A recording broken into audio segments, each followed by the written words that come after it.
Zhang Ju looked at Xia Ziwei and said, "Because of Ziwei. As soon as my uncle sent me here, her sister knew about it immediately and told her to come with me." Yemo looked at Xia Ziwei and said coldly, "Xia Ziwei, I'll give you one last chance. If you still don't speak up, then don't blame me." His business was involved here, so Yemo wouldn't be so easy to talk to. There was some killing intent in his words already. Xia Ziwei looked coldly at Yemo and said, "The reason why Zhang Feng had to marry my sister, even though she was pregnant, was because my sister has a special body. In ancient martial art terms, she has what is called a Li Yin body." "What?" Zhang Ju looked at Xia Ziwei in disbelief. The Li Yin body was an open secret among ancient martial arts sections. This body only ever appeared in legends. No one had truly seen a Li Yin body before. Xia Ziwei didn't even look at Zhang Ju and continued, "Ancient martial art cultivators who dual cultivate with a woman having a Li Yin body can reach at least the earth level. And they even have a chance of reaching great heaven state. Zhang Feng found out about my sister possessing the Li Yin body and tried his uttermost to marry my sister. However, there was a huge problem. The woman must wholeheartedly cooperate with the man or else it won't work. My sister had her heart set on Mo Kong already. So Zhang Feng married only my sister's body, yet not her heart. So that's how it was?" Mo Kang's heart tightened. He suddenly hated himself for not even being capable of protecting the one woman he loved. What was the point of having this much money? He would rather have nothing if it meant he could live with Xia Rou forever. Xia Ziwei looked at Mo Kong in contempt. She looked down on him from the bottom of her heart. He couldn't even protect his own woman. "The reason that Zhang Feng didn't dare kill Mo Kong was because he was scared my sister would close her heart completely. If she did, then he would stand no chance. However, after all these years Mo Kong still lived in the Xia family. Hence, he thought of a wretched way of sealing Mo Kang's meridians, turning him into something that would never wake up. If my sister still wants Mo Kong to live, she wouldn't be able to reject his will." Xia Ziwei wiped the sweat from her head and said, "My sister knows Zhang Feng's character, and she knows his means. Turning people into a vegetable like this entails that even if you don't die of old age, you will still die due to constantly reflecting on your most painful memories. Therefore, my sister told me to build a temple for Mo Kong, putting a magic artifact inside to release the hatred in his heart, so that he may live a few extra years. So that was it." Mo Kong had tears all over his face and just kept muttering Xia Rou's name. His torture had been physical, but Xia Rou had been tortured both mentally and spiritually. And here he was, all this time blaming her for her betrayal. But 20 years have passed and Zhang Feng's patience is running thin. He thought Mo Kong had died, yet my sister still wouldn't love him. Just when he was about to lose control, his men found out about Mo Kong being fine over at Luoyu. Even he couldn't believe that Mo Kong could have been cured. He knew that this was his chance. He used this opportunity to threaten my sister. 20 years ago, he didn't dare to threaten her, but now, no matter whether he does or doesn't threaten my sister, she wasn't cooperating anyway. Xia Ziwei's tone gradually calmed down. She continued, "My sister was about to come see Mo Kong, but her actions were under Zhang Feng's control, and he didn't allow my sister to come. Yet this time, my sister had made up her mind to come. So Zhang Feng wanted Zhang Ju to bring Mo Kong back first. My sister knew what Zhang Feng wanted to do and told me to stop Zhang Ju from bringing him away." "Then what is it your sister wants?" Yemo asked. Xia Ziwei shook her head. "I don't know. My sister just told me to wait here. She said she would come for sure. I've been waiting for a few hours already, and you know what happened afterwards. My sister is afraid that if Mo Kong is taken away, there's no way he will ever be able to return." Yemo stared at Xia Ziwei and said, "But I still feel like you're lying. Why can I see in your eyes that you want Mo Kong to die as early as possible? Last time I was here, your eyes were also the same." Xia Ziwei looked hatefully at Mo Kong and said, "That's right. I want him to die. If it wasn't for him, why would my sister be in this situation? This kind of garbage, how can it live for this long?" Mo Kong was holding his head, muttering, "Yes, I'm a piece of garbage, complete garbage. Emo ignored Xia Ziwei and kicked Zhang Ju again. So you want to scheme for the beauty pill at Flowing Snake, right? Other than Zhang Feng, who else is thinking the same way? You don't need to ask him, I will tell you. A plain yet heavy voice sounded. Emo had also already noticed that person's arrival before that. This person was very fast. There was a 200-meter distance between them, yet he appeared in a mere moment. This guy was a very bulky-looking man, had some beard, a loud voice loud, and even his actions had a certain temperament to them. 3 more people arrived a bit later than him. Other than a middle-aged woman, there were 2 women at the black level. Xia Rou. Mo Kong looked on dumbly at that average-looking middle-aged woman. He didn't expect her to come to look more emaciated and older than people of the same age after not seeing her for 20 years. That woman also stared at Mo Kong dumbly. Emo could feel her body was shaking, yet she couldn't move at all. That bulky man looked softly at Xia Rou and said, Rower, I've already agreed for you to come see him once. Say what you need to say, and remember our promise. Xia Rou didn't seem to have even heard this man's words as she moved slowly towards Mo Kong. Mo Kong couldn't hold it in anymore and charged over to Xia Rou, hugging her. While he couldn't say a word, the bulky guy stared at Mo Kong with killing intent flashing across his eyes. Immortal dared hug his wife in front of him. Only Emo managed to see him raise his hand, so he stepped forward and caught a very thin needle. He looked coldly at the guy and said, Zhang Feng, right? How dare you use projectiles in front of me? Before the man could talk, Xia Rou reacted and pointed at the man. Zhang Feng, what was it you promised when you came along? Why did you attack Mo Kong? You lied. Zhang Feng's face went green and, ignoring Emo, he said in a cold voice, You have the guts to cheat on me, hugging another man in front of everyone. Yet you still dare criticize me? You can forget any past deals we had. Although Xia Rou was just a tool to him, she was still his wife. He couldn't tolerate what she was doing. Cheating on you? Bullshit. Zhang Feng, you finally show your true face. Let me tell you, I never thought about going back alive today. I've already long since married Mo Kong. Look at this. You've imprisoned me for 20 years. Now, I will die with Mo Kong. And what can you do to keep imprisoning me? Xia Rou took out a red booklet and waved it in front of Zhang Feng. Zhang Feng saw the marriage certificate and almost spat out blood. Although it was a marriage certificate of the mortal world and trash to him, he couldn't tolerate Xia Rou had kept it for all these years. Xia Rou, Mo Kong called. Xia Rou smiled sadly. Mo Kong, although I haven't lived with you, we can still be together after we die. I brought this on you all these years. I promised I was going to come out and find you, but I wasn't able to. Mo Kong finally came to his senses and shakily pulled out a sealed marriage certificate from his pocket. Xia Rou, I have mine here too. We can be together forever now. Don't worry. Brother Yi said he will help me. Brother Yi, Xia Rou repeated. Mo Kong nodded and pointed at Emo. Yes, this is Brother Yi. He's the one who cured me of the disease before. Ahaha. Zhang Feng was so angry he laughed. Even if Xia Rou immediately agreed to dual cultivate with him now, he wouldn't let a woman who had betrayed him live. You are that Brother Yi? You asked me how I dare shoot projectiles in front of you? You dare investigate about our hidden sex? Zhang Feng's laughter stopped. There was not a bit of a smile on his face. His face was even colder than his voice as an intense killing intent surged up. He needed to beat this person in front of him to a pulp right now. Emo sneered. I also broke Zhang Ju's knee. And of course, if my investigations show that your shabby sect dared scheme for my business, then I won't mind pulling your sect up by its roots. Who do you think you are? The Heavenly Emperor. Zhang Feng sneered. He was already Earth-level middle stage now, a master in the hidden sections. This young guy had the guts to bluff in front of him. I am not the Heavenly Emperor. I am Emo. Yemo's voice was very calm as he looked at Zhang Feng as though he were a dead man already. Emo, Shli-Emo, whatever.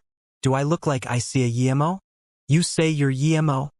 Zhang Feng suddenly stopped his rage and looked at Emo in shock. Only at this moment did he realize that this man had caught his flying needle. He knew all too well how hard it was to catch it barehanded. Moreover, when he made a surprise attack. Due to his rage, he had neglected that fact. Now that Emo said what his name was, Zhang Feng was stupefied. Plus, with the stories of Emo circulating in the hidden sects, he suddenly felt scared. If this Emo was the Emo that had annihilated a couple of sects, then this would be the end of him, no, of his entire Hong martial sect. Emo was able to make He Lu sect and Diansong close up. It would be all too easy for him to eradicate the far inferior Hong martial sect. Zhang Feng suddenly realized that the more hidden sects went to investigate Luoyu, the less of them wanted it. This was a very eerie thing. Not to mention, considering what they had found out already, combined with Yemo's words just then, he would be a pig if he still didn't comprehend that Yemo was related to Luoyu. Zhang Feng started feeling cold sweat. He hated himself for sending a moron to investigate Luoyu, who couldn't even find out that Yemo was behind Luoyu. The people he sent out were all arrogant. Why would they care who was behind some mortal world pharmaceutical company? They just cared about the recipe. If it wasn't out of concern that other hidden sects would criticize him for breaking the rules, perhaps his men would have straight up interrogated them for the recipe. Compared to offending Yemo, Xiaoro wasn't even a problem. Might you be the Yemo Qinbei that hails from the Beijing Yi family? Zhang Feng suddenly became very respectful. He was sure that this Yemo had to be the Yemo of that Yi family. Whether it was true that he had slaughtered the elites of the two big sects or not, what mattered was that he had been able to catch his needle with his bare hands. Yemo sneered. Are you implying that if I'm not that Yemo, then you can kill all you want? Zhang Feng's bulky face immediately started to sweat. He knew that one misstep and his entire sect would be annihilated. Although he was cocky, he wasn't cocky to the point as to think of himself as an even match with Wu Dao. On top of that, Jian Song and He Lu had been massacred by Yemo, yet they didn't dare make a noise. At the same time, the people from these sects who could kill him were all too many. Now that Yemo's voice had turned icy, how could he not notice that Yemo had killing intent? He quickly bowed and said, Yi Qinbei, I apologize for my intrusion. I'm willing to accept punishment. It's not only my sect that went to investigate Luoyu, tens of other sects went as well, and there are still people there.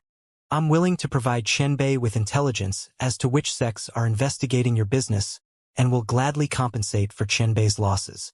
Yemo flicked the needle in his hand. Zhang Feng didn't even have time to react before he felt the pain in his chest.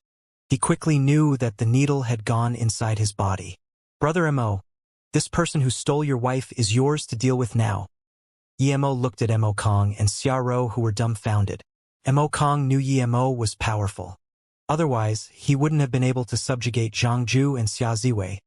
But he didn't expect Yemo to be powerful to this extent. Zhang Feng was a top 3 master in Hong martial sect, but he couldn't so much as defend himself against Yemo. Xiaoro was also at a loss. She didn't expect Mo Kong to be capable of meeting such a powerful friend. She made Zhang Feng bring her here, planning on not living another day, yet reality far exceeded her expectations. Not only would they both be able to continue living, they could do whatever they wanted to Zhang Feng. This brother Yi was too absurd. Xiaoro had been imprisoned, so she didn't know about Yemo's rampage in the hidden sections. But Zhang Ju and Xia Ziwei were completely shocked. Who was Yemo? He was the currently most discussed person in the hidden sections. All hidden sect members training in the mortal world must avoid Yemo. Had become as if a written rule of the hidden sections. This legendary being didn't originate from the hidden sects. He was just an abandoned son not that long ago, yet today, they had seen and fought with this legendary person. No, to be exact, they had just been kicked away. Beams flashed across Xia Ziwei's eyes. Firstly, she felt surprised that the famous Yemo was so young, and secondly, she felt that this was how life should be. Just an I am Yemo could make a top dog like Zhang Feng be so scared. Suddenly, Xia Ziwei no longer felt any hatred for Yemo. She wouldn't have the balls to demand revenge from Yemo even if she had 100 of them. His madness was much talked about in the hidden sections. It was rumored that he's already a great heaven master, so no one dared to irritate him. Xia Ziwei looked at Mo Kong thinking this guy sure was lucky. He was acquainted to Yi Mo, who not only cured his illness but also helped him catch Zhang Feng. Zhang Feng, I wanted to kill you many years ago, but I couldn't beat you. You took my wife and obstructed me for decades. I know that I could never be a match for you in my entire life and that you must be unwilling to die like this, but I have a good brother. I will kill you personally today to get revenge for taking my wife. Veins were popping out of Mo Kang's forehead. Zhang Feng's wore a lifeless expression. He couldn't use a single bit of inner qi. He didn't expect he'd have to live the hero life and die here, by the hands of someone who had never learnt ancient martial arts. He remained unwilling, yet couldn't do anything. Yichinbei, we wish to work under you. The two black-level guys guarding Xia Rou understood that things were over. If they didn't pick the right timing, perhaps after Zhang Feng's death, they would be next. Mo sneered. Oh? If you want to live, then pay the price. The younger man nodded. I'm willing to kill Zhang Feng as a sign of my loyalty. The other man quickly agreed as well. Mo sneered but didn't disagree. The two hurried before Mo Kang and pulled out a sword each. Zhang Feng not only died due to Mo Kang, but even due to his own two men. After seeing them kill Zhang Feng, Mo still didn't say anything, so they rushed in front of Zhang Ju and also killed him. Then, they knelt before Mo, waiting for his judgment. Such disloyal men. Mo sneered. He wouldn't need these people's help. They could betray Zhang Feng, then they could betray him. But he could leave them to do things for him as long as they were under his control. Mo Kang didn't cultivate ancient martial arts and wasn't that fast. By the time he reacted, those two had already killed Zhang Feng, and Zhang Quebec Xia Rou pulled back Mo Kang, who was about to go rampant, and shook her head. Although he imprisoned me, he didn't mistreat me too much. Don't harass his body. Okay. Mo Kang listened to Xia Rou's every word. Xia Rou uttered weakly, Brother Kang, I thought I could die with you this time, but it was as though she felt bad for not dying. Mo Kang quickly comforted. Xia Rou, why are you feeling bad? Brother Yi has given me this chance. I will make things up to you. Just live with me in this mansion from now on. Xia Rou shook her head. No. She hesitated for a long time but eventually couldn't speak up. Mo Kang said, Don't think about it too much. We can live here, and no one will dare to do anything thanks to Brother Yi. Mo didn't look at the two kneeling before him. He was also wondering, since the two have met and all the trouble has passed, why is she still like that? Did she not like the idea of living with Mo Kang? Xia Ziwei sneered. Humph. Mo Kang, how can you still call yourself a man? My sister is worried that you won't like her after she's been living with Zhang Feng for decades. That's why she said that. Idiot. Mo saw that Xia Rou's face immediately went pale, proving Xia Ziwei was right. He didn't expect Xia Rou to take it that seriously. Mo came from Luo Yu continent, where the women took fidelity seriously. After arriving here, he'd realized that a lot of girls didn't care. Hence, he didn't expect Xia Rou to care. Just by this trait alone, Mo had a different opinion of Xia Rou. Mo Kang laughed. As long as I can live with Xia Rou, the heavens have been good to me. To me, Xia Rou's safety is the most important. Mo Kang. Xia Rou grabbed him excitedly. The reason why she liked Mo Kang to begin with was due to his forgiving and magnanimous heart for her. Now, it seemed she had been right. Mo Kang was still like that. More than 20 years and still he didn't marry another woman, carrying that wedding certificate with him all this time. And this was when he had misunderstood her. There might have been too much hardship between the two of them. She felt it had all been worth it. Thank you, Yichinbei, for saving my life. Xia Rou let go of Mo Kang and thanked Mo. She couldn't call him brother like Mo Kang. She was from the hidden sects where they really cared about generation titles. But Mo didn't mind. He waved his hand and said, Sister Xia, I'm brothers with Brother Mo. Don't call me Qianbei. Yes, and Qianbei, Ziwei is my sister. She has a bad temper, but please forgive her on Mo Kang's account. Although she agreed, Xia Rou still didn't dare call Mo brother. After all, this person was a great heaven-level master. Mo took out a few normal treatment pills and handed them to Mo Kang, telling him to use it on Xia Ziwei. He wouldn't give something as strong as a lotus life pill to Xia Ziwei. Seeing Xiao and Emo Kong carry Xia Ziwei to the side, Emo then looked at the two black-level warriors of Hong martial sect. I have 2 orders. If you guys can fulfill them, I don't mind letting you live. Qianbei, we will do whatever you want, they said respectfully. What they were afraid of was that Emo wouldn't give them a chance. As long as they had a chance to live, they would be willing to eat shit. Come with me first. There were some things that Emo didn't want too many people to know. Emo Kong wouldn't ask about it either. Emo brought the 2 into the room and then said, Introduce yourselves first. Show me that you have value. I won't keep people without worth. The younger man quickly nodded and said, My name is Gong Yijing. I joined the Hong martial sect 11 years ago and know everything about it. I am willing to be Qianbei's spy there. Emo sneered. Do you think I need a spy to annihilate the Hong martial sect? Your value isn't great. The man heard this and immediately began sweating.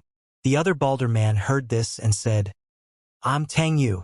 I've been in the Hong martial sect for 19 years, and not only do I know the sect very well, but I also know about many other sects and their members. This time, people dared scheme for Qianbei's Luo Yu company, so I'd like to investigate the matter and present a detailed report to Qianbei.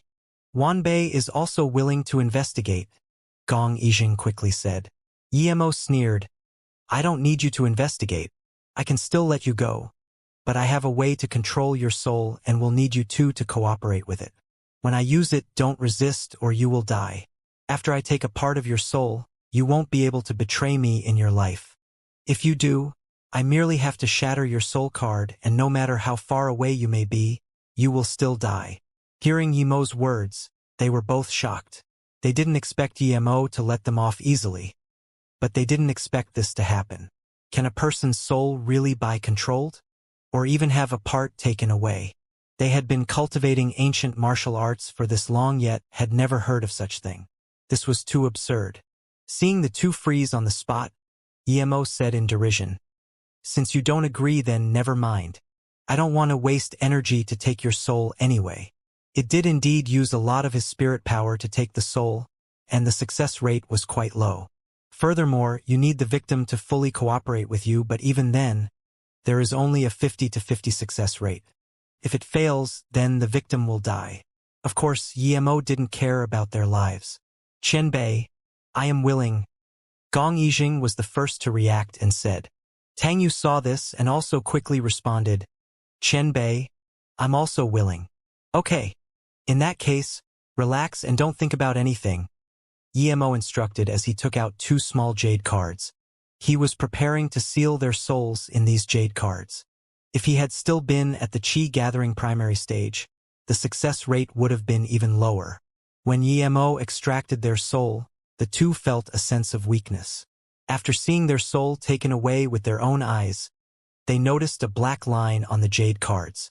Then Yemo put the jade cards away into some unknown place. Originally, they thought Yemo was just trying to scare them, but now, they didn't dare doubt him at all. They both had a deep feeling that if only Yemo shattered the jade card, they would die immediately. Yemo didn't expect the first time to succeed. Usually, cultivators used this against mortals, and it was very hard to succeed on cultivators unless the difference in their cultivation was really high. Qianbei, please give your orders. The 2 were both anxious and didn't dare to think about anything else. This was too metaphysical for them to understand anyway. Yemo nodded and said, Tell me everything you know about the hidden sects and write it out. Then, head back to your sect leader and tell him that I ordered you to have him send a letter in my name to all the hidden sections. Those who dared scheme for my Luo, you may start preparing for their annihilation. If they can take out some things that I'm happy with, then I can let it go. But if I'm not satisfied with what they show me, or if they pretend to have never gotten word of it, then don't blame me for being ruthless. The 2 heard this and felt lucky that they got to follow Yemo early on. Otherwise, they would have been dead meat. They wondered how badly those who had schemed for Luo Yu at first, yet were now being taxed by Yemo, were going to feel and regret. Besides, there was nothing bad about serving Yiqinbei. Look at how dominating he was. Just one word and those hidden sects would be like obedient grandsons. gifting him stuff to make amends. Emo then said, "As long as you two handle things for me well, I won't be stingy with rewards. It isn't impossible for you two to even reach the Earth level. I will go to Hong Martial Sect in some time, so tell your sect leader not to play any games. My tolerance is limited." He whacked them with the stick first and gave them a sweet date afterwards.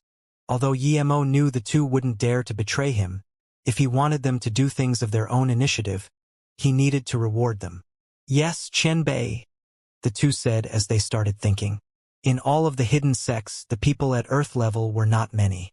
If they hadn't met Emo, they would have remained black level for the rest of their lives, but now, this was their chance. Even if there wasn't any soul control, they would still try to please Emo. When Emo brought the two out, Emo Kong and Xiao were already waiting for them. "You two go first." Emo waved for Gong Yijing and Tang Yu to leave. Emo Kong looked at the two strangely and asked, "Brother Yi, are you really letting these two go?" Xiao pulled Emo Kong. She meant that this was Master Yemo's business, so he shouldn't intervene. Emo didn't mind at all and nodded. "Yeah, they grabbed this chance well, so I told them to relay a message to the Hong Martial Sect." He then looked around and said, "Since there's no problem here, I'll be going to investigate that jet now." Emo Kong said, "Emo Ping is already investigating. I'll come with you to have a look later as well.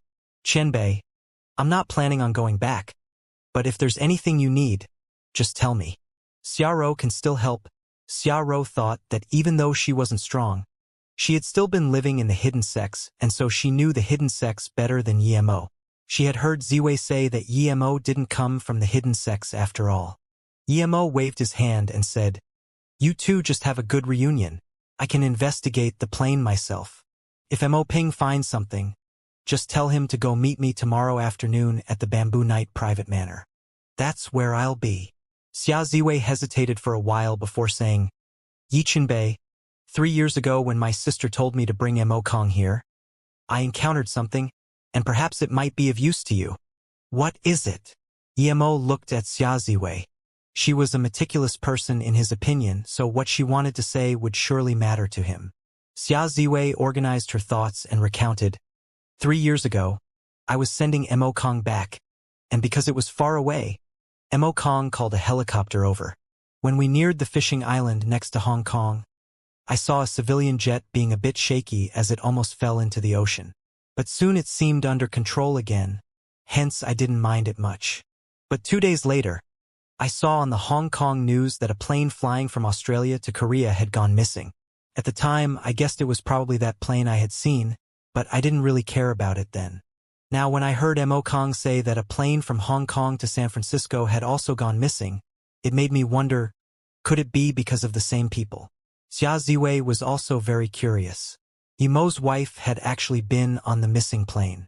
Also, Yemo had married a mortal woman. She wondered what this girl would be like. She could even make someone like Yemo, famous among all the hidden sects, fall in love with her. Hearing Xia Ziwei's words, Yemo frowned. These two events might actually be linked. "Do you remember anything else from that time?" Yemo asked. Xia Ziwei shook her head. "Not really." Yemo knew that for someone from the hidden sects, even if World War III were to break out, they wouldn't care about it, much less about some plane going missing. Yemo spoke to Mo Kong. "Brother Mo, I'm going to investigate it. If Mo Ping has some news for me, then tell me. If not, never mind." Watching as Yemo left, Xiao sighed. If Mo Kong hadn't known a magical person like Yemo, they would have been over today. She knew all too well what Zhang Feng would have done. That Yemo is really that strong? Xiao subconsciously muttered. Xia Ziwei replied, "He isn't merely strong. I was just casually kicked twice, but the rumors say that he can kill Earth levels like chickens.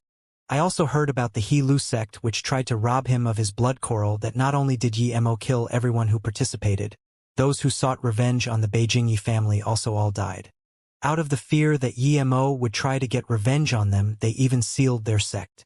Mo Kong nodded and continued, "At that time, Brother Yi came to this place and cured me of my disease. I already knew back then that Brother Yi was a person of significance. And now he has indeed become a dragon. Just seeing Zhang Feng, this bastard, acting like a coward in front of him made me feel good. MHM. For the first time, Xia Ziwei agreed to Mo Kang's words. She said, "His Luo Yu is very incredible too. I heard of the effects of the beauty pill. You can tell by the pill he gave out today that he's a pill master. However, the beauty pill is too short on supply. I wanted to buy a few bottles last time but wasn't able to." Mo Kang waved his hand. "Of course Brother Yi is amazing. Before his Luo Yu had even started up, I invested 200 million. All I really wanted to do was to repay him for saving my life. I gave him a small creek, yet he gave me back an ocean. Now, Mo Family Corporation is a partner of Luo Yu. If other people knew of this, they would be willing to invest even 2 billion. For the first time, Xia Ziwei didn't look at Mo Kang contemptuously. She felt that Mo Kang had a pretty keen eye for judging people. Thinking that he was a partner of Luo Yu now, Xia Ziwei for the first time spoke to him nicely as she asked, "Then, could you get some beauty pills?" Mo Kang looked at Xia Ziwei in dissatisfaction. "I'm the CEO of Mo Family Corporation. Our corporation partners with Luo Yu. So, do you think I can get my hands on some beauty pills or not? I can get a few hundred bottles, much less a few." "Really?" Xia Ziwei had a surprised and joyful look and quickly called out, "Brother-in-law, you must help me get some." She didn't even realize the change in title. Hearing her sister call Mo Kang brother-in-law, Xiao looked at Mo Kang softly. Although they had experienced so many years of hardship, she had chosen the right person. He was a man worth loving. Mo had been in Hong Kong a few times but wasn't really familiar with the place. Each time he came here he had had a clear purpose. Mo remembered Uncle Pei's rice noodle shop, which had cost him his life because of the Datang people. Although Mo had annihilated Datang, Uncle Pei could never live again. So this time Mo wanted to check out his shop and reminisce about the man. At the same time, he wanted to see if he could find some clues in the most chaotic place of Hong Kong. If not, he would just go to the airline company. Miaopu was indeed the most chaotic place in all of Hong Kong. As soon as Mo got there was a youth with his body full of blood charging out with 2 men with hacking swords chasing behind him. It was obvious they wanted the youth's life. Mo shook his head. By the time the police would be here, the youth would already be dead. Of course, Mo wouldn't care about such a thing. He just walked towards the streets of Miaopu but showed no intention of moving aside. Many onlookers looked at Mo as though he was an idiot. In Miaopu, fights happened every 3 to 5 days. Normal people would all dodge away. It wouldn't affect you normally, but if you were an obstacle to their fight, then no matter what, there was always a chance they would get mad at you. "Yichinbei, save me!" This youth suddenly stopped in front of Mo and bowed down asking for Mo to save him. Mo looked at this youth who had been hacked quite a few times and asked strangely, "Who are you? I don't seem to know you." The youth breathed and quickly said, "I'm from the Ocean Gang. Because I was investigating the missing plane dash." The youth couldn't finish because the two had already caught up. They came in front of Mo and didn't say anything. They just raised their hacking swords, chopping towards the youth, while another person pulled out a triangular spear and stabbed towards the youth's back. They were going to kill him, disregarding Mo's presence. Mo kicked out and the 2 men were kicked to the ground. They both spewed blood and couldn't move again. The reason he had been so merciless was because this youth had been investigating things for him. The youth who was bathed in blood looked at what happened in shock. "What's going on?" Mo asked coldly, bringing him back to attention. The youth gasped and quickly explained, "Yichinbei, not too long ago, my gang leader asked me to investigate the missing plane incident and the passengers on it. All of our gang members moved out. I happened to hear these 2 talk about a missing passenger on the plane in a park, and after noticing them, I followed the 2 to a private mansion. I was caught then, and they started hunting me." Mo stopped the youth from talking, hoisted the 2 men from the ground and said, "Call a taxi and take me to that old mansion." "Yes." The youth immediately stopped a taxi. Although the young man was covered in blood, the taxi still stopped and seemed to know that if he didn't, the consequences would be very serious. Mo flung the 2 inside and ordered the youth, "Continue." The youth told the taxi driver the address and continued, As soon as I got there, I heard a couple of Japanese talking. Just as I was about to show my head, I was caught. They started to hunt me, but luckily I was trained in athletics. Otherwise, I would have been caught up by these two bastards. My gang leader had showed me Yichinbei's picture, so that's why I recognized you. Thank you for saving my life. Emo nodded and understood. Using the gangs was much more efficient than the government. How many people were involved in gangs? Even those who had a proper job were secretly in triads. With an order like that, it was like ordering the entirety of Hong Kong. This was different to some government search notice. Even if some civilians did know a couple of clues, they might not dare say it, but those in triads didn't really care. This wounded youth had been lucky and happened to hear the right news. It wasn't that far away, and soon, they had arrived. Emo took out a recovery pill for the youth and went on to hold the two men in his hands as he walked to the old mansion.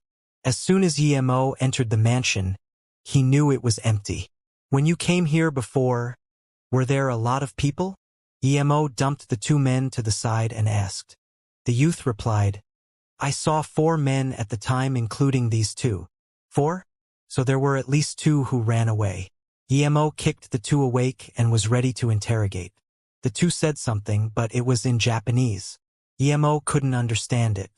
Seeing Emo frown, the youth immediately said, Yichinbei, I'll find someone who can understand them so that you can ask questions. Emo nodded, but still said, no need. Just get someone to drive over and bring the 2 to West Sand. Then you may find someone who can understand them. I'll follow soon. Yes. Rest assured, Yichinbei. I, Wang Xiaoxi, promise to finish the job, the youth said in excitement. Hearing that it was a personal order by Yichinbei, the Ocean Gang's car came very fast. Wang Xiaoxi and another youth carried the 2 men into the car and went to the Bamboo Night private manor. After the 2 left, Emo went inside the mansion himself. This old-styled mansion wasn't common in modern-day Hong Kong anymore. It had a few rooms and was very tidy. Emo walked around and saw nothing suspicious. After searching a few rooms, though, he found a small black sun symbol in a very hidden place. Other than that, he found nothing. Emo scanned his spirit sense into the ground and quickly found an underground bunker. There seemed to be a lot of things in there that hadn't been taken away. Just as Emo wanted to go in, his spirit sense revealed some timed bombs at the corners of the bunker. There were just a few seconds left before explosion. Although this ordinary kind of bomb couldn't take Emo's life, it wasn't a simple matter being blasted by bombs all around him. He might get hurt. The moment he saw the bomb, Emo quickly charged out of the old mansion. Rumble. As soon as Emo came out, the old house went up in flames. Emo's face looked bad. He suddenly realized he had made a mistake. He had underestimated this entire thing. What Wang Xiaoxi had discovered wasn't some minor hideout, yet they just didn't care. These people were resolute enough to immediately retreat and blow up the mansion. What did this mean? This meant that these people knew he had rescued Wang Xiaoxi and was coming back. As soon as Emo understood this much, he knew things were bad. Wang Xiaoxi was in danger. The 2 Japanese guys he was bringing along were probably in fact 2-time bombs as well. Emo quickly turned invisible, speeding on his flying sword towards Western Sand. Not too far away, Emo noticed Wang Xiaoxi's car and felt a little relieved. Just when he was about to stop Wang Xiaoxi's car, he sensed some danger. Immediately scanning his spirit sense out, he found that 100 meters away, there was a car following closely behind them. More importantly, the person sitting in the front had an RPG aimed at Wang Xiaoxi's car. These people were crazy. They actually dared use rocket launchers in civilian places. Shoot it quick. The HQ is gone already. There were 3 men in the car. The one talking was the middle-aged man sitting in the back, also speaking in Japanese. Yes. This man just spoke one word before sinking down. At this moment, the 2 realized that there was 1 extra person in the car. No one had seen when he'd gotten in. Who are you? When did you get in? The middle-aged man stared at Emo in shock. Emo rejoiced. Someone who understood Chinese. The driver had fast reactions, pulling out a gun instantaneously. But before he could fire, He was knocked out by Emo and dumped onto the back seat. The middle-aged man was also knocked out. Soon, the car changed directions and stopped at a construction site. Emo stopped the car and dragged the three men out. At this moment, he realized that the middle-aged man had a black sun tattoo on his neck. 2 out of the 3 understood Chinese. Under Emo's interrogation, they revealed everything. The 3 were all Japanese and had been sent from a very large organization in Japan, the Black Sun Empire. Their goal was to find out the whereabouts of all great scientists. Emo finally knew why the plane had gone missing. There was a professor called Einstein on the plane, which was why the Black Sun Empire hijacked the plane. Ning Qingxue just happened to be on it. Moreover, Emo also found out that the plane that went missing 3 years ago was also due to this organization. As for why this organization abducted so many scientists, Emo could guess that as well. No wonder they guarded their secret so heavily. If this spread out, the entire world would be their enemy. However, Emo also found out that a very beautiful girl had jumped off the plane halfway. Emo knew that girl would probably be Ning Qingxue. His heart was burning with worry. He didn't know if Ning Qingxue had a parachute on at the time because normally, passenger jets didn't have parachutes. However, the one Emo captured obviously didn't know if the plane had one either. Seeing that he couldn't get anything more out of them, Emo turned them all to dust. As for abducting the scientists, Emo wouldn't care. Even if they took all the scientists in the world hostage, it had nothing to do with him. But how dare they abduct Ning Qingxue? Emo had listed the Black Sun Empire in his must-destroy list. Emo just hoped that Ning Qingxue had had a parachute. But even if she did, the passenger jet had been flying very high, so her chances of survival weren't huge, but this was better than nothing. Emo was no longer in the mood to investigate. He had to find Ning Qingxue immediately. Emo got to Western Sand as fast as he could and found Wang Xiaoxi standing at the door in distress. The 2 men were already dead. They had probably committed suicide by now. But now, their death wasn't important anymore to Emo Yiqinbei. Wang Xiaoxi was full of guilt. Emo waved his hand. You did very well. You can come with your gang leader when the meeting starts. Wang Xiaoxi was shocked by this huge fortunate event, yet Emo had already walked in. Gang leader. Wang Xiaoxi looked at the man behind him in excitement. When Emo came over, he had his head even lower. They had screwed things up. Only when Wang Xiaoxi called him gang leader did he came back to his senses. Grabbing Wang Xiaoxi's hands in excitement as he said, Xiaoxi, it's all thanks to you this time. Don't worry, this time Yiqinbei will reward us. I will definitely treat you well. You did great. When Emo walked into the main hall, he noticed that Zhao Bianyi was here. Zhao Bianyi had kept constant notice of this place, so as soon as Emo had appeared, he had gotten the news. Yiqinbei, why did you come early? Emo told Zhao Bianyi last time not to call him Qianbei yet now. He was in no mood to repeat it. He just said, Gang leader Zhao, immediately call all of those gang members here. Collect as much info as you can, because I will be leaving Hong Kong tonight. Yes, Yiqinbei. I'll immediately notify them. Zhao Bianyi didn't dare ask what had happened. This time, Emo had to wait even less long. Perhaps due to Emo's promise of a reward, or due to his dominating presence in the morning, it took less than an hour for all the people to get there. Emo scanned everyone present and said plainly, Thanks to the help of the Ocean Gang, I found some useful information. Therefore, I'll be leaving this place today. If some people have already found something useful, please speak up immediately. If not, then I will be counting on you guys the next time I need help. As soon as Emo finished speaking, almost everyone looked at the big brother of the Ocean Gang full of envy. The Ocean Gang was strictly put not a mob. They were fishermen who happened to also do some illegal trades. Emo didn't care about what everyone was thinking. He took out a jade bottle and said, This is a chi-increasing pill. Whoever is the Ocean Gang's leader, come up and take it. You can eat it right here. However, Wang Xiaoxi helped me out a lot this time, so I hope you will treat him well. Yes, Yiqinbei. I, Lucy, will remember Qianbei's words, while having everyone's jealous eyes directed at him. Lu Si walked up to Yemo in excitement. He bowed first and then shakily took the bottle. As soon as he ate this pill, he would reach yellow level. Lu Si took the bottle to one corner of the hall, decisively consuming it. Even if Yemo hadn't told him to eat it here, he wouldn't have dared take it outside. If he did, he would be killed instantaneously. Yemo had allowed him to eat it here clearly because he had taken that into consideration. Looking at the way Lu Si ate it, Yemo knew that the guy must not have a cultivation method. He sighed. Without a cultivation method, eating this pill was no different from eating rice, a waste of food. He wouldn't even be able to absorb the pill without a cultivation method. How could he turn the pill's power into his own? Yemo walked over and patted Lu Si on the head, helping him digest the power. When all the pill's potency had turned into inner qi, he went back up. Yiqianbei, I also found out some things. These are my results, please have a look. Qianbei. A woman walked up this time. Yemo knew this woman.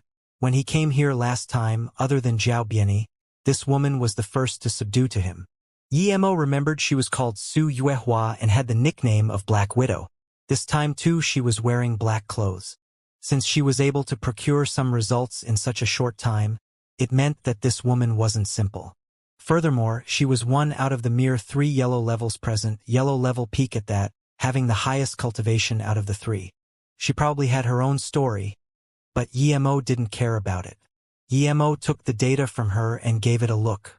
If it turned out to be worthless, he wouldn't be giving up his qi increasing pill that easily. Yemo saw that there was actually a lot of info. This woman was meticulous indeed. This was precisely what he needed. What she had found out was that the model of the plane was a USMM 871, and the info even described its max speed and altitude. This model had an escape cockpit which could be opened and came with a parachute. Yemo felt relieved. This was what he wanted indeed. But this wasn't even all. She had gotten a hold of the names of almost all the passengers on board. Ning Qingshua's name was among it. Other than this, it also noted that there had been at least 4 people who worked for Yuanbei Corporation on the plane. Their goal had been to abduct Ning Qingxue and take her to America. The mastermind behind this was the young CEO of the corporation, Yuan Qibing. Slap. Yemo slapped on the round table. The solid granite table had a huge crater smashed into it. The scene was quiet. No one dared make a sound. Yuan Qibing, you're asking for an early death yourself, so don't blame me, Yemo said to himself. From Su Yuehua's investigation, it seemed that even if nothing had happened to Ning Qingxue on the plane, she would have been abducted by Yuan Qibing. Yemo looked at Su Yuehua. You did very well, being able to find so much useful intel in a mere few hours. If you had had more time, perhaps you would have found out even more. Thank you for your compliment, Qianbei. This is simply what Wanbei should do. Su Yuehua quickly stood up. Yemo nodded. Su Yuehua wasn't old. She was at most in her 30s and having been able to reach yellow level middle stage. This meant that her talent was quite good. Her origins weren't simple either. He wondered how someone like her had started working in the mafia. She said that this was what she should do, and not that it had been her luck. This meant that she truly was a capable woman. Her power in Hong Kong far exceeded your average gang level. Someone like her would be useful to him. Ah! At this moment, Lu Si suddenly yelled. He jumped up and punched. The solid stone floor had a bowl-sized dent punched in by his fist. Even the house started shaking. Everyone was shocked once again. Lu Si could make such a big hole in the solid granite floor. This meant that his power had increased to an incredible level. Yemo nodded. Not bad. You have yellow level power now and some inner chi too. You just need to learn a few moves and you'll truly have become a yellow level. There was something Yemo didn't say. Lu Si's foundation was too shallow. He had never trained systematically before. Although he had brought him up to the yellow level, only his reaction speed and power was at the yellow level. There would still be some difference compared to someone who had trained to the yellow level by himself. Seeing Lu Si became yellow level in such a short time and his power shocking everyone at the scene, people's eyes were red as they cursed for not having gotten this opportunity. But after that, everyone turned their eyes to Su Yuehua. From Yemo's words, They knew that the next one to get the pill was Su Yuehua. Su Yuehua also stared at Yi-Mo nervously. Ever since she'd reached yellow level middle stage, she had sunk into a bottleneck. 5 years had gone by, and she was still yellow middle stage. This was due to her lacking cultivation time and environment, but also due to not having any good herbs to her disposal. She had never doubted her potential. If her potential wasn't good, she wouldn't have reached yellow level in her 30s. Thank you for everything, Qianbei. Only now do I realize how pitiful I was before. Lu Si walked up to Yi-Mo and knelt down. Before he'd reached yellow level, he had had no concept of ancient martial arts at all. He just knew that yellow level was stronger than him. But now that he reached the yellow level and had some faint inner chi in his body, he realized how ridiculous his thoughts were before.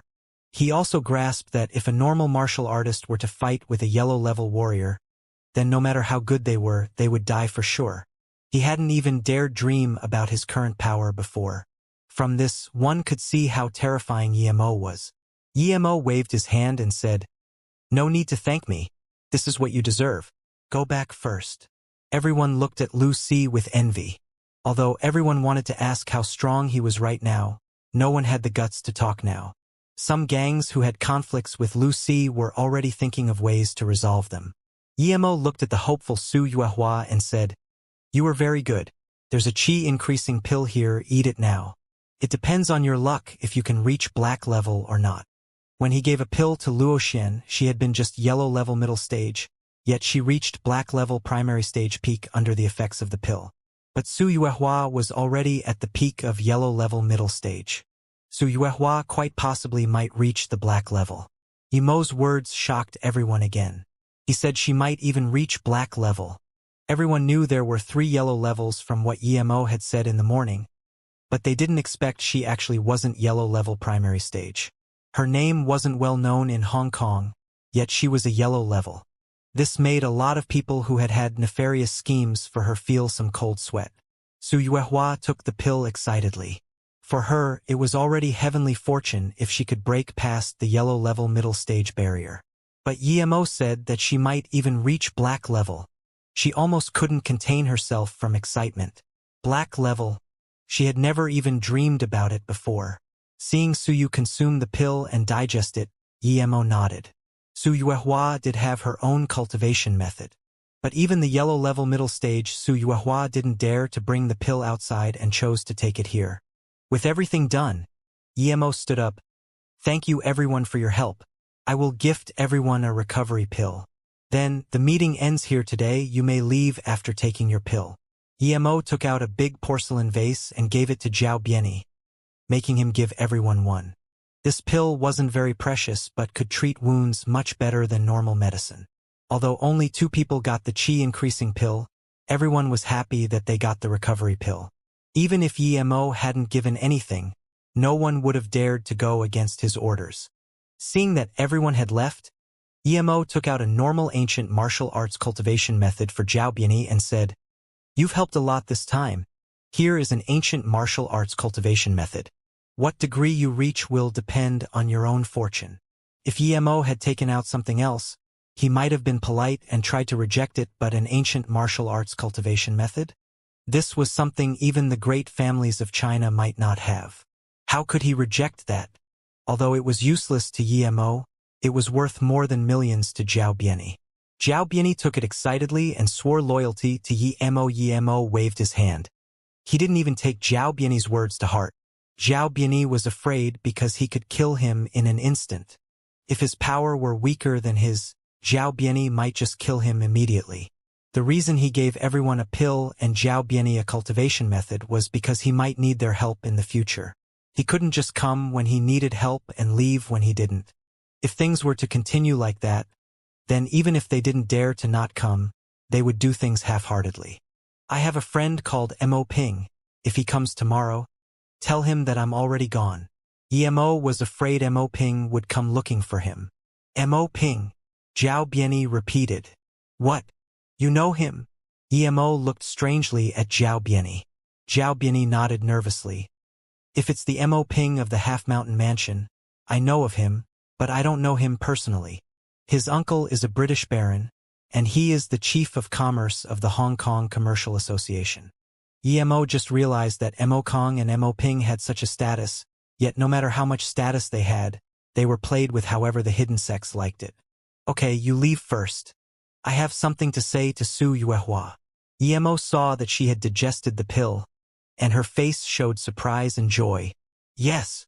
Zhao Bianyi quickly exited. Today's events had been like a dream. Even now, he didn't dare to believe that he had acquired an ancient martial arts cultivation method. Walking outside, Zhao Bianyi thought of something.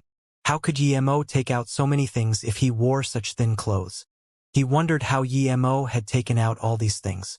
Thinking about this, Zhao Bianyi shivered and quickly stopped his thoughts. Mo studied Su Yuehua and felt disappointed. Her cultivation ability was far less than her investigation capabilities.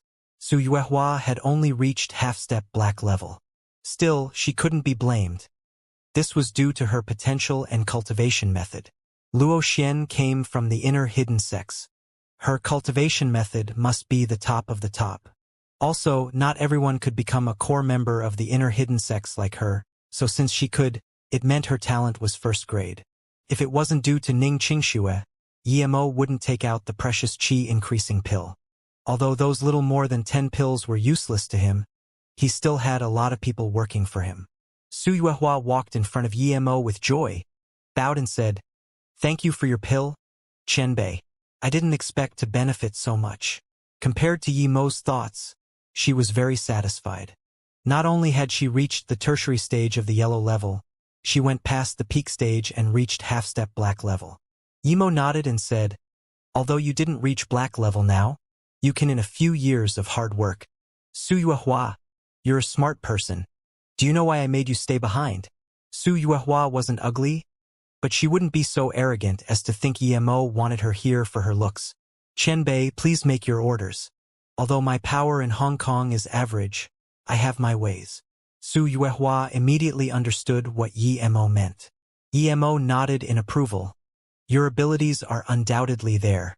If possible, I want you to keep investigating this matter for me. And if you want, you may go to Flowing Snake. I have something that I need someone like you to do. However, the moment you go to Flowing Snake, you belong to me. Of course, this all depends on what you want. I won't force you, don't worry. If you do agree to go to Flowing Snake, then go there after you finish your investigation. If not, then just give your investigation results to Zhao Bianyi. You don't need to reply to me now, you can think it over first."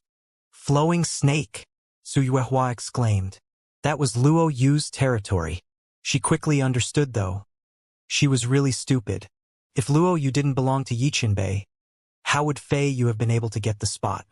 Furthermore, Mo taking out that many pills had to mean that he was a pill master. Indeed, Mo confirmed, "Luo Yu is my asset, but you probably figured that out already." Mo thought that if Su Yuehua were to join Luo Yu, they wouldn't have people investigating them yet know nothing about it anymore. Neither Su Ping nor Fong Nan could be intelligence officers. They lacked the brains and a kind of meticulous thinking. Su Yuehua could fulfill this job and, more importantly, if she joined Luo Yu, Mo planned for her to investigate North Sand. He wanted to annihilate them, but he didn't know much about them. After Su Yuehua left, Mo called Yu Miaodan. "Sister Yu, use all means at your disposal to bring down Yuan Bei Corporation. As for the Yuan family people, I will go for their throats after I come back." Okay. Even without Mo making this call, Yu Miaodan was planning to do just that. How dare that Yuan Qibing scheme for Ning Qingxue? "Is Yi Ling still all right?" Mo asked. Yu Miaodan immediately replied, "She's very busy studying pill concoction with Eru." Mo afterwards made some simple arrangements with Zhao Bianyi and left searching along the flight route. At this moment in another mansion, 4 men sat closely negotiating. The 4 of them had a name. The Hong Kong 4 strange looks, however, people only dare whisper this name, because those who've said it in front of them have been killed. The 4 were all brothers and were the cruelest out of the entire Hong Kong mafia. Even the police felt fear for the 4. Although they were brothers, they didn't look like each other at all. That's why they were called the 4 strange looks. The tallest man was the big brother called Fu Eugene. He was yellow level. The long-haired man sitting on the ground was Fu Yuan, the second brother. The shortest was third brother Fu Yusan. The youngest was the fastest and whitest, he was Fu Yuhai. The four brothers were pirates and had found an ancient martial arts cultivation method in a tomb. The tomb had almost killed them though, so they hadn't ventured in any further, just leaving with the book. With this cultivation method, the big brother reached yellow level middle stage, but second, third as well as fourth brother were only almost nearing yellow level. Because of their talent, they were stuck. They knew there were good things in that tomb, but even though they liked adventuring, they weren't stupid. They knew they would die for sure if they went in. So the four had arranged to go in again once they all reached yellow level. But due to the other three being unable to reach yellow level and because they were living well in Hong Kong, they dumped that aside. But then today, Yimo said that he had a pill for reaching the yellow level. They too had gone to Yimo's meeting today, all of them interested in the chi increasing pill. If it was just some average thingy, then they would fear Yimo's power and not dare take any risks. But the chi increasing pill had sent them into a frenzy. Even an idiot like Lucy who had no cultivation method could get a pill. How could elite people like them not get one? One could imagine that if the four of them got the chi increasing pill and all became yellow level, with there being a possibility of Fu Eugene reaching black level, they would then be able to dominate the world. But the problem was, Yimo's name was too great and so was his power that they witnessed. They didn't know whether they should make a move or not. Big brother, Yimo is only by himself and you're yellow level. If we ambush him, there's a high chance that we will succeed, Fu Yuan said. He really wanted to reach yellow level and go explore that ancient tomb again. The third brother shook his head. Second brother, big brother is right to hesitate. We saw for ourselves today, although he's a little weaker than us, that Li Baoya was not bad, yet Yimo killed him so easily. And that fireball is very strange too. Fu Eugene nodded. Third brother is right. If Yimo was really that easy to attack, that old fox Zhao Biani wouldn't be so easy to talk to. His subordinate Peng Yang is no worse than me, why doesn't he attack then? Peng Yang fought with Yimo last time, and he was no match for him at all. Furthermore, do you think Earth Fiend is that easy to annihilate? I don't need to explain to you the terror of Earth Fiend, yet they were actually annihilated by Yimo. He's too horrific. If the pill was in anyone else's hands, I would charge up without a doubt. But this Yimo, he's too strong. Fu Eugene shook his head. The fat brother stood up now. He was the fourth brother and the most cunning one out of the four. The reason they could have their current status today was heavily related to his work. Fu Yuhai shook his head. Let's not talk about who is right or wrong. The use of the chi increasing pill is too great for us. If we have it, then even if we go against the legendary hidden sex, we still might not have to be afraid. And this thing isn't something we can buy with money. Fu Eugene looked strangely at Fu Yuhai and asked, "You're saying we should attack?" Fu Yuhai nodded. "I support attacking. The only reason why we are where we are now is because we obtained that ancient martial arts cultivation method. What would we become if we got the chi increasing pill on top of it? But fourth brother, don't you know Yimo's power? Not only did he annihilate Earth Fiend, Nanqing and Metal River were defeated by his hands all the same." Fu Yusen frowned. Fu Yuhai sneered. "Of course we will attack, but the key is how we are going to attack. If he's really that powerful, Nanqing would be long dead and not remain the local overlord of Sina. Also, Earth Fiend was indeed strong, but that was in terms of assassination. They were assassins. Even a normal assassin would be able to assassinate a yellow level. Yimo is strong, I never said he wasn't. His fireball has the capability to kill, sure, but why does he use it? To make us fear. If he really were strong to the point of killing us just by raising his hand, would he need us to fear him? Plus, Fu Yuhai scanned his brothers and said, "I suspect that fireball of his is related to some high-tech tricks. Big brother, let me ask you, if you had such a fire weapon, could you slap and burn Lu Baoya to death?" "This? Of course I could," Fu Yuhai answered subconsciously. Fu Yuhai nodded. "That's right. I think that Yimo should be about black level. We know how hard that is to reach. The book said that if you are talented, you can reach black level in 50 years. How old is Yimo?" So we'll definitely treat him as a genius, but he's at most black level nonetheless. But fourth brother, I heard that Taoist Xian of Metal River also died by his hands. Taoist Xian was black level, Fu Yusen commented. Fu Yuhai said confidently, let's not talk about whether Taoist Xiao was black level or not. Even if he was, can't Yemo have ambushed him? That's why, if we want to kill Yemo, we can't fight him head-on. We're no match for him. We need special means to kill in one strike. This chi-increasing pill is worth the risk. Fu Yuin said, I agree with fourth brother. His analysis is very sound. Fu Eugene was obviously convinced and asked, fourth brother, what's the plan? Fu Yuhai smiled. I think we should give him a taste of his own medicine. Explain, Fu Yuin said. Fu Yuhai had a cruel look on his face. We'll get someone to make a huge bomb, maybe even an incendiary one. I heard that there's an organization in Southeast Asia that is able to make laser bombs. It's tens or even hundreds of times more powerful than normal bombs. But it's pricey.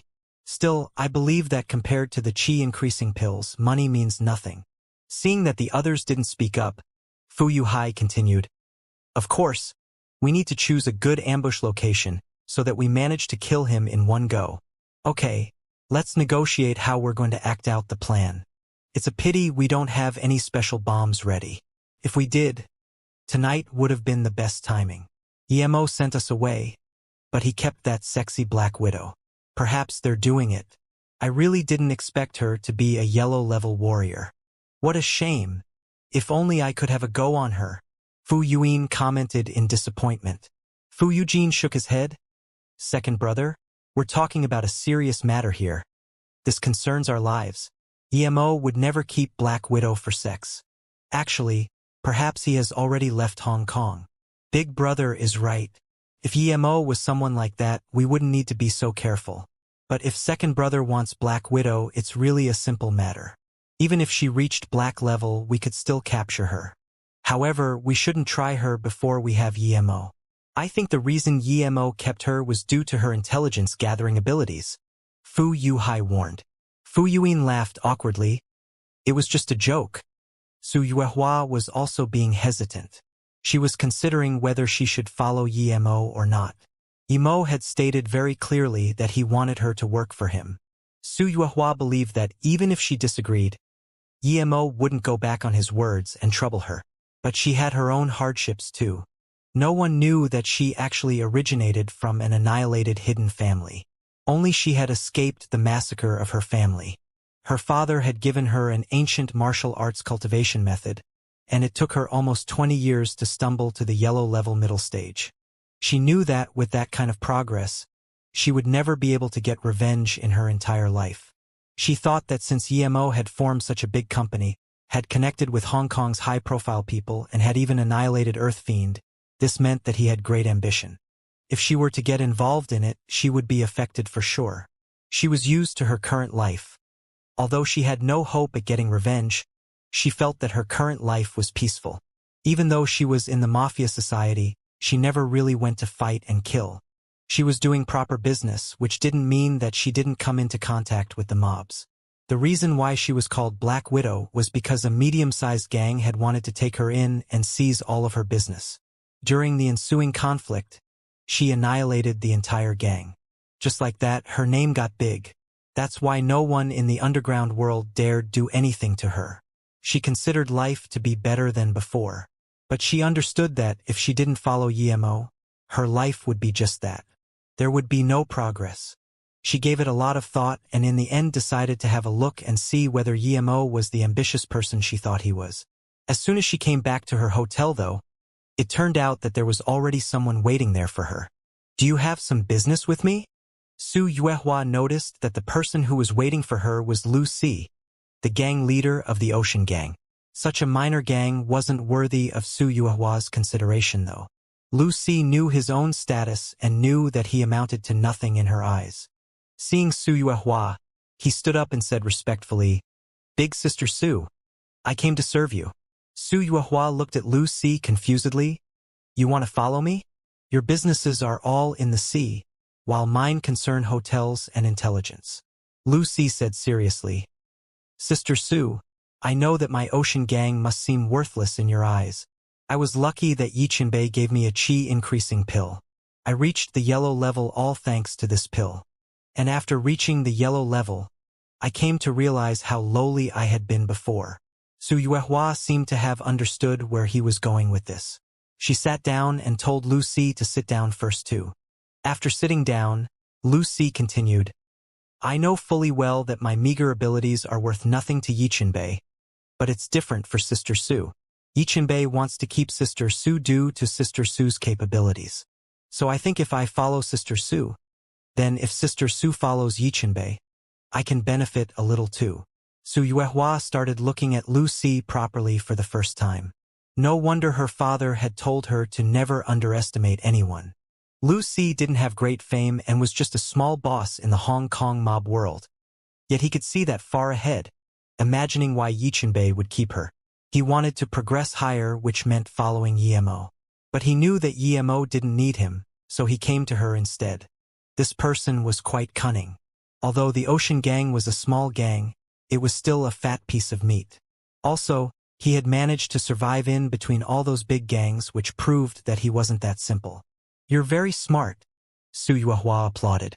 She finally comprehended that she wasn't the only smart person around. She had still been thinking about whether or not to join Yemo, yet some people were already trying all they could in order to follow Yemo. Thank you for your compliment, Sister Su, but I don't dare to be called smart in front of Sister Su. I am loyal though, so if Sister Su is willing to accept me, I swear that I will manage affairs wholeheartedly for Sister Su. Lu Si promised solemnly. Su Yuehua smiled and stood up. Gang leader Lu, go back for now. If one day I really do end up following Yichinbei, I will notify you. Lu Si rejoiced and stood up. Before he left, he hesitated as to whether or not he should voice his conjecture. Is there something else? Su Yuehua had noticed it. Seeing her ask, Lu Si seemed to have made up his mind and said, Yes, Sister Su. Today, when Lu Baoya wanted to rob the pill, I was sitting behind the four strange looks. I saw that Fu Yuin had actually wanted to stand up, but was quickly pulled back by his big brother. I took special notice of the four, and as soon as they left the meeting hall, they signaled each other and gave each other a nod before speeding away. I suspect that they might try to harm Yichinbei. Su Yuehua frowned and stared at Lu Si, saying slowly, In that case, why didn't you go tell Yichinbei? Lu Si said awkwardly, I'm afraid that Yichinbei might think I'm intentionally trying to get close to him. Also, I had been sitting behind the four strange looks. Hence, if I went to tell Yichinbei, this might reach their ears. My ocean gang is but a small gang. They would destroy us easily. But you're yellow level now, why are you afraid of a mere four strange looks? Besides, aren't you afraid that I will expose you? Su Yuehua said suspiciously. Lu Si said carefully, The four strange looks can make even gang leader Jiao feel threatened. There's no way they're that simple. And even if I myself am not afraid, my men are ordinary people. They could be easily killed by them. As for exposing me, Sister Su wouldn't expose me for this. If I didn't trust Sister Su's integrity, I wouldn't have come today. Su Yuehua nodded. Okay, I got it.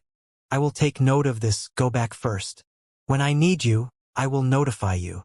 Lu Si left the hotel happily. He knew that since Su Yuehua had said this much, it meant that if she were to follow Yemo, she would definitely take him with her. Before Lu Si had experienced the power of yellow level, he didn't think much of it. But now that he was yellow level himself and had realized its power, he desired more of that power. Su Yuehua had indeed refreshed her outlook on Lu Si. He had a brain and wasn't impulsive. Regardless of whether what he had seen was correct or not, she was planning to investigate it. The pill Yemo had given her far exceeded what she had done for him. She could handle such things easily, so why not?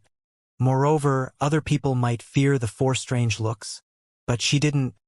The moment Ning Qingxue jumped off the plane, she knew she would still die. A strong sense of suffocation came upon her. She felt a strange air current about to wash her away and a huge pressure almost crushing her. She couldn't even breathe. In a short moment, she started to hallucinate. This was completely different from the skydiving she had trained. And this was when the plane had descended to less than 10 kilometers above Earth. If it were higher than 15 kilometers, she would have gotten ripped apart. It seemed like the parachute wasn't opening for a century. Ning Qingshua's brain was chaotic. She was suffocating and about to be ripped apart. Yet at this moment, the necklace on her chest emitted a white light that protected her. This time, Ning Qingxue saw it clearly. The white light was faint but seemed like it could last a long time. That pressure and cold was gone, but she could still barely breathe. Was she going to die of suffocation? Just when she was feeling extremely suffocated, a faint qi flow went up to her brain, making her clear up again. What was this? Ning Qingxue remembered the cultivation method Tang Beiwei had taught her. The first meridian cycle Tang Beiwei had taught her went the same way as this qi flow had gone. Ning Qingxue rejoiced. Had she really once learned this cultivation method? Had Yemo really taught her this before? Still, that qi flow had been very weak, so without a second thought Ning Qingxue started to complete the meridian cycle Tang Beiwei had taught her. At a few thousand meters above the ground, the parachute opened by itself, but Ning Qingxue was still sunk deep into completing the meridian cycle. She didn't even feel the parachute open. After a long time, Ning Qingxue felt a piercing coldness on her skin as she woke up. She hadn't died. She had landed on the boundless ocean. Ning Qingxue immediately realized that she had landed in the Pacific Ocean. But if she wasn't going to be able to find land, she would eventually still die nonetheless. Ning Qingxue unbuckled the parachute and then remembered there should have been an emergency flotation hoop in the cockpit, but she hadn't considered that much at the time and hadn't taken it out. In her bag, other than some food, there was only some fire-starting equipment and medicine. Ning Qingxue shivered. Even if she didn't drown, she would be frozen to death or eaten by sharks. Ning Qingxue held on to the bag tightly. She couldn't throw this away. If she did, then she wouldn't live even if she did find land. The frigidness was permeating deeply into her bones. Ning Qingxue subconsciously started to run the meridian cycle again. She felt strange about it.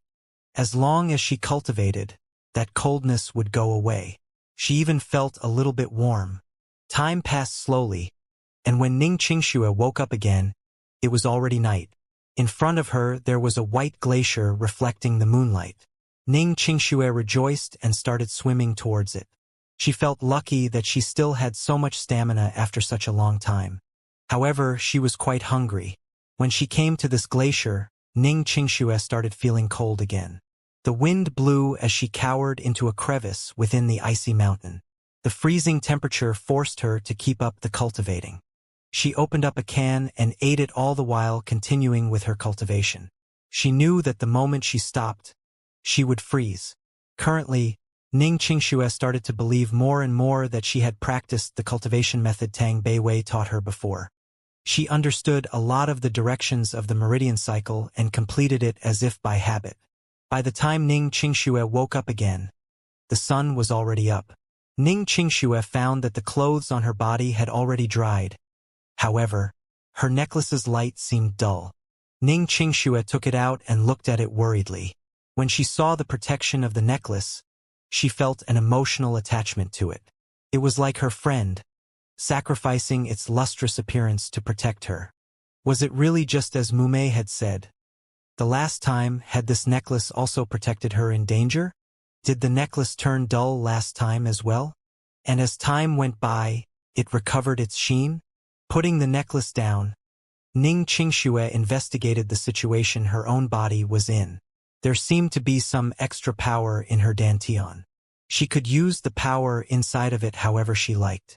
Was this the Qi Tang Beiwei had spoken of? Or the Qi of ancient martial arts?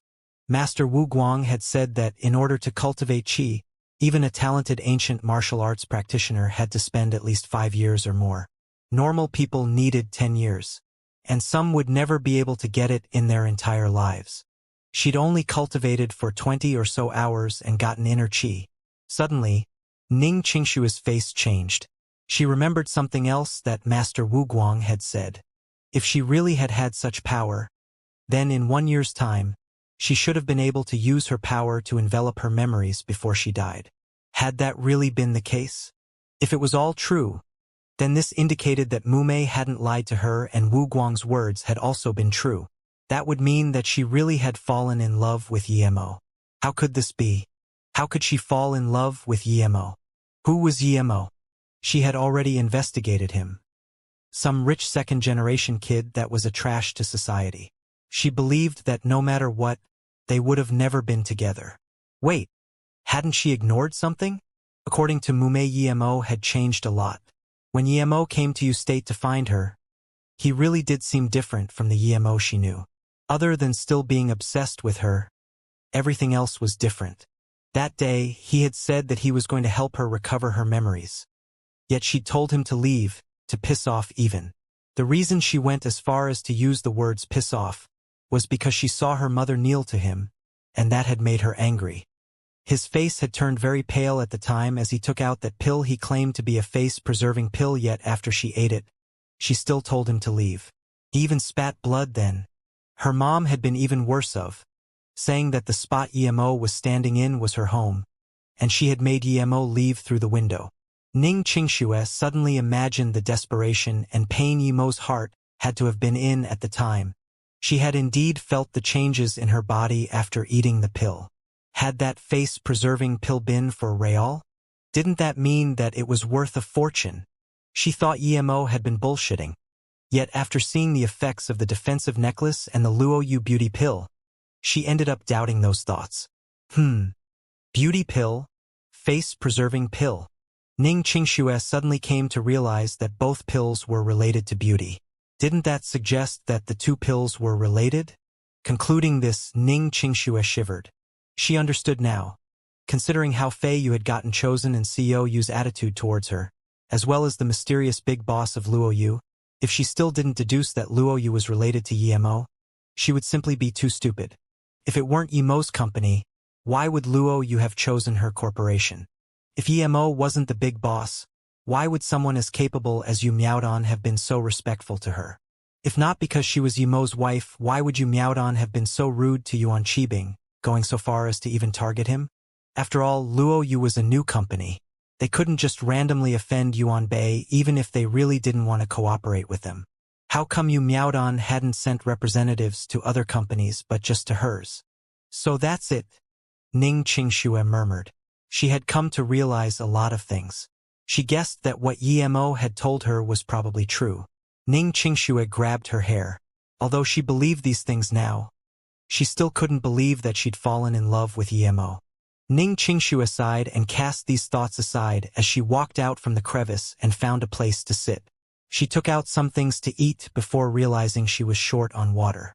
If she couldn't find land as soon as possible, she would die all the same. But before she died, she wanted to know why she would fall in love with Yemo and even preserve their memories when she had been moments from death. After a long while, she stood up dazedly. Countless thoughts flashed across her mind. She wondered how her parents were. They must be really worried. Ning Qingxue sat there for a whole morning. Then, Ning Qingxue decided that she needed to find land and couldn't just be wasting time here. The sun was covered by clouds with the temperature getting colder again. Ning Qingxue looked around. She figured that since she wanted to leave the glacier, she'd have to find a place to go on land. She really didn't like swimming in the ocean. In the far-off distance, Ning Qingxue actually saw a black shadow getting bigger and bigger. It was a ship. It really was a ship. Ning Qingxue's heart started thumping. This meant that there were people there, which in turn meant that she was saved. She stared at the ship as it held course towards her direction. She would scream for help as soon as the ship got near. It was getting closer, but one could see sails on top of the ship. It was already this era, and there were still ships with sails? Ning Qingxue felt it to be quite strange. As the ship neared, Ning Qingxue was about to wave with a towel when she saw the flag on the ship. It was an upside-down skull. Even in the middle of the day, Ning Qingxue could still feel the chills. There didn't seem to be even a single person on the ship, and Ning Qingxue quickly put her hand down. She was afraid to attract the ship. Luckily, her eyes were good, or she wouldn't have been able to spot the skull flag. Ning Qingxue carefully hid in the crevice again and took out the gun from the bag. It was an MP5Ka4. The thing was, She only had 2 clips, one of which had been acquired from the runny-nosed guy. But that one was burned, so she wasn't even sure if she would be able to use it. Other than that, she had 4 fireball charms. Tang Beiwei had given them to her before she left. She was really grateful to Tang Beiwei now. If not for her, she would have died on the plane, and it wasn't certain whether her corpse might have been raped or not. Ning Qingxue carefully put the fireball charms on her, tied the dagger to her leg and held the gun in her hand, before staring at the ship that was sailing over. Ning Qingxue didn't have much nautical knowledge, but that skull flag definitely signified that those on board wouldn't be any virtuous people. She even suspected that it was a pirate ship, but she didn't seem to see anyone on it. In this day and age, who still used sails. This alone was already very eerie on itself. Ning Qingxue didn't like watching movies, but she had still seen those movie posters. If this ship was really a pirate ship, she would only be able to pray that they didn't see her.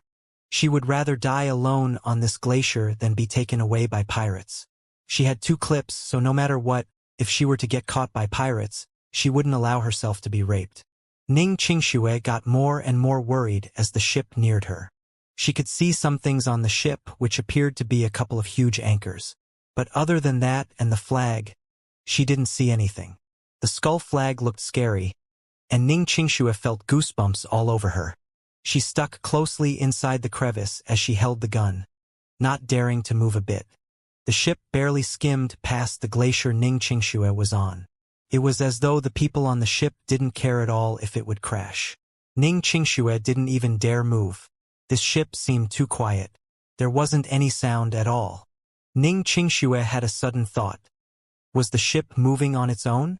Or was it indeed a pirate ship that had had a fight with another group and had everyone on the ship died? But even then, there should be some battle scars at least. What she was seeing was a perfectly fine ship.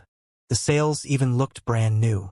If this really was an empty ship, then wouldn't she have greater chances of survival? Ning Qingxue rejoiced and didn't give it much further thought. Just as she wanted to get up and check the ship out, a sudden boisterous sound came from it, as though people were partying and drinking. There are people on the ship? Ning Qingxue quickly bobbed her head down, but the sound seemed to have disappeared again. Hold on, this wasn't right. The sound had come suddenly but also left just as suddenly. Ning Qingxue even wondered if she hadn't heard wrong. But no matter what, she didn't dare go on the ship anymore, nor did she dare even enter the water. This ship was too eerie. If there were people on it, they wouldn't let it brush past the glacier and still be drinking loudly inside. If there weren't people on it, the ship seemed to be moving a bit too fluently, right? Ghost ship? Ning Qingxue once again felt goosebumps. She had received a high level of education and was an atheist. If it had been before, perhaps she would have gotten on the ship already. But after having experienced the defensive artifact, the fireball charms and all those things, her atheism had gotten a bit shaky. Perhaps there really were ghosts in this world.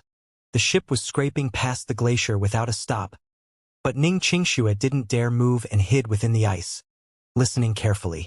Even after the ship had gone a long way, she didn't hear any sound. Had it just been her imagination? The sea surface got colder once again due to the sun being covered in clouds, and fog was also starting to form, while the ship disappeared from her sight. Ning Qingxue shivered. She didn't dare go into the water and search for land anymore. She might as well just stay on this glacier. In order to resist the cold, Ning Qingxue cultivated nonstop. When she got tired, she would eat a bit. During the day, as the sun came out, she stood on the glacier looking around in hopes of finding a normal ship. Yet Ning Qingxue grew more and more disappointed.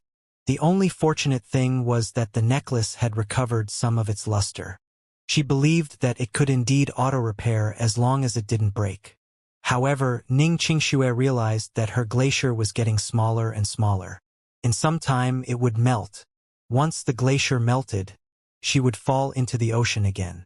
Ning Qingxue looked around the ocean but didn't find another glacier. She reached her hand into the water and felt that it was a bit warm.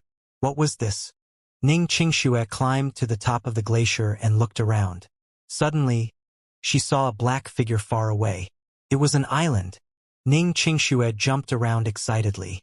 If it wasn't for the fact that she didn't like being around a lot of people originally and that she had a cultivation method at her disposal, she might have gone crazy staying on a glacier by herself for days on end. She fretted whether the glacier she was on would somehow float over to that island. She was afraid of getting in the water again and swimming over if it didn't. Luckily, Xianxia saw after a while that her glacier was indeed floating towards the island. She rested easy. Even if she wouldn't be saved by people in the end, she would rather die on land than being engulfed by the ocean. She hated the salty seawater yet had to use it to wash herself every day. Xianxia packed her things. The bag was already almost empty, so other than the slightly heavy gun, everything else was very light. Around the time it was getting dark again, the glacier neared the island. Only now did Xianxia notice that this island wasn't small. She estimated it had to be more than 10 square kilometers. She rejoiced at seeing vegetation on the island and even seeing a few seagulls fly over the island. This meant that it was habitable. There was a smell of sulfur, and as Xianxia looked up, she could see that at the center of the island, there was a spacious area. Xianxia frowned. This island might be a volcano. If this volcano erupted, she would have nowhere to run to. But even if she knew this volcano could erupt, she would still go on it because she had nowhere else to go now. When Xianxia scanned around the island, she was dumbfounded. An eerie ship with sails had stopped by the island. Xianxia didn't dare stand at the highest point of the glacier anymore. She quickly climbed down as the glacier was getting closer and closer to the ship. Xianxia could see clearly that although the ship had stopped at the island, it hadn't thrown out its anchor. Xianxia was sure that there was indeed no one on the ship, but she was still scared and prayed for the glacier not to get close to the ship. But the glacier still kept nearing the vessel, and with its current direction and speed, it would definitely crash into it. Should she jump into the water? Xianxia hesitated. If there wasn't this eerie ship, she would. But with this ship around, she was all the more afraid of jumping into the water. After all, on the glacier she could still look around. Once she was in the water, however, who knew what could happen in there? A gust of wind blew and Xianxia shivered. She suddenly came to realize that the glacier's course was being changed a little by the wind. This way, the glacier might not crash into the ship after all.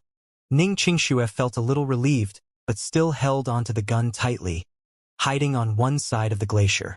As the glacier brushed past the ship, Xianxia subconsciously wanted to become aware of what was on the ship, and as soon as this thought rose up, the scene inside the ship was immediately projected inside her brain. Xianxia was astonished. What was this? The moment she got startled, that image in her brain disappeared, but Xianxia could clearly feel that there really was no one on the ship. Though in the largest room of the ship there was a table which even had meals on it. Xianxia grew scared. She didn't understand how an image of the ship could have appeared inside her brain when she'd thought about it. Although Xianxia was cultivating a Tao cultivation method, she still didn't know about spirit sense. She had mobilized her spirit sense just then and checked the inside of the ship, but had gotten so scared, not knowing how to use it, that she'd subconsciously retrieved it because of it. Xianxia pondered. There is no one managing the ship, yet it didn't crash into any glaciers or corals and managed to sail to this small island. If this isn't eerie, then what is? As she thought this, Xianxia didn't dare even move anymore. She felt her hands sweat from holding the gun. If she had a choice, she would never want to get on the island due to this eerie ship. But she didn't. Suddenly, Xianxia felt goosebumps all over again, as if a bleak wind had blown from the crevice of the glacier towards her. Xianxia could clearly feel that before the bleak wind could near her, it was blocked by the necklace and disappeared. There was a warm flow of energy coming from the necklace that flowed through her body and calmed her down. Xianxia grabbed the necklace and murmured, "Did you save me again?" "Thank you." The glacier finally touched the island. Xianxia was afraid of staying on it, not because it was getting smaller, but because the glacier was right next to the ship. Xianxia jumped onto the island. She didn't even dare look back as she just ran in the opposite direction of the ship. Emo had already gone along the original plane route twice. According to Su Yuehua's news, the plane had gone halfway when it went missing, and this was right in the middle of the Pacific Ocean. EMO had searched many times already around this region but hadn't found anything. EMO stood in the air above the Pacific Ocean. Although he was worried, there was nothing he could do. He hated that his power was too weak.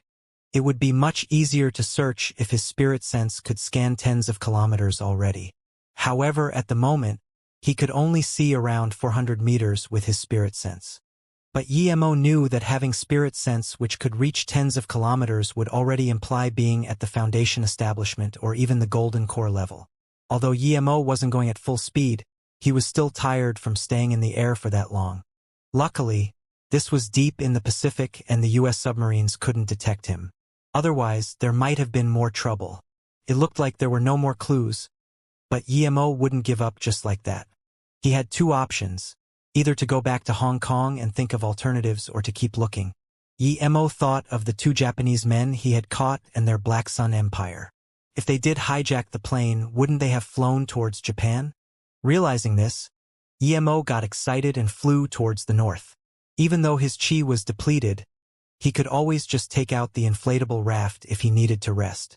Although the hijacked plane had gone north, EMO didn't think it would be in Japan. Otherwise, if they really had flown a hijacked plane so openly to Japan, they would be idiots. EMO was sure that, even if the direction was north, they wouldn't go near coastal countries since each one had their own self-defense systems. This meant they could only fly towards deserted regions like the Bai-Lin Ocean.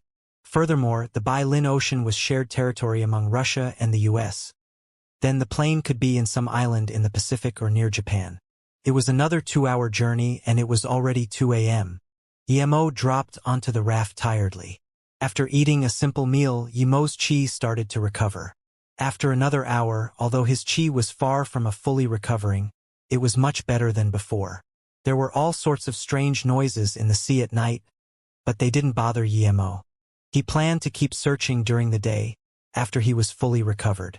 At that moment, he would have sworn to have heard the faint horn of an engine. It was probably a ship passing by. EMO packed away the raft. He wanted to see what kind of ship it was. When EMO approached it, he found out it was a normal fishing ship. But a fishing ship appearing in the middle of the Pacific at midnight was a bit eerie. A slightly larger wave could knock this ship over. EMO turned invisible and landed on the ship. He sent his spirit sense in. There were large amounts of search tools and even an advanced radar.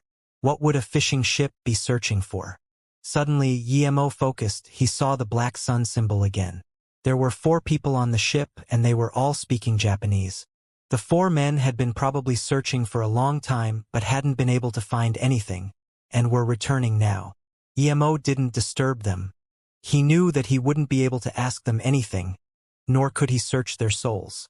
So, he could only follow them and see what their final destination was. The ship had 2 engines and went very fast. EMO realized this fishing ship was far more powerful than it looked. An hour later, the sky wasn't even bright yet when the ship stopped on an barren island. The island wasn't big. It was more like a rather large coral reef. The 4 men packed away the radar and docked the ship before entering the island. This island was only around 1 square kilometer. The 4 men got off and headed to the center. EMO followed them. He found out there was a wooden house in the center and also a small pond not far away from it. If this coral island wasn't in the middle of the Pacific Ocean, EMO really would have thought it was a temporary home made by fishermen. But now he was certain that the 4 men weren't fishermen. Plus, they had brought along a searching radar. EMO had been scanned by radars before, and he knew his invisibility couldn't trick high-level radars. He didn't know if the Japanese's radar was more advanced than the US radars. But EMO still tried to be careful. However, what EMO didn't expect was that after he only had walked a few steps, a siren went off.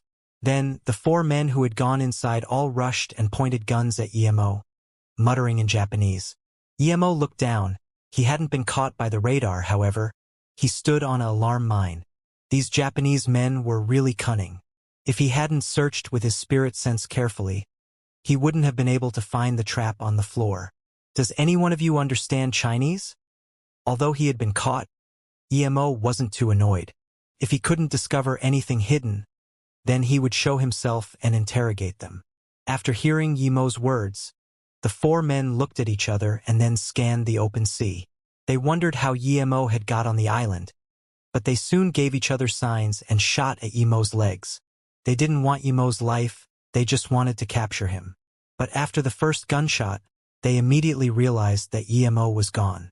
Yimo only needed to look at their expressions to realize none of them understood Chinese.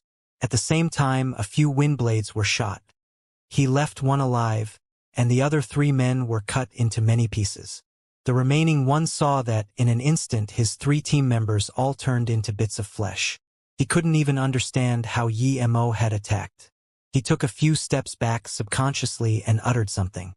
He could see that Yimo only kept him alive to interrogate him.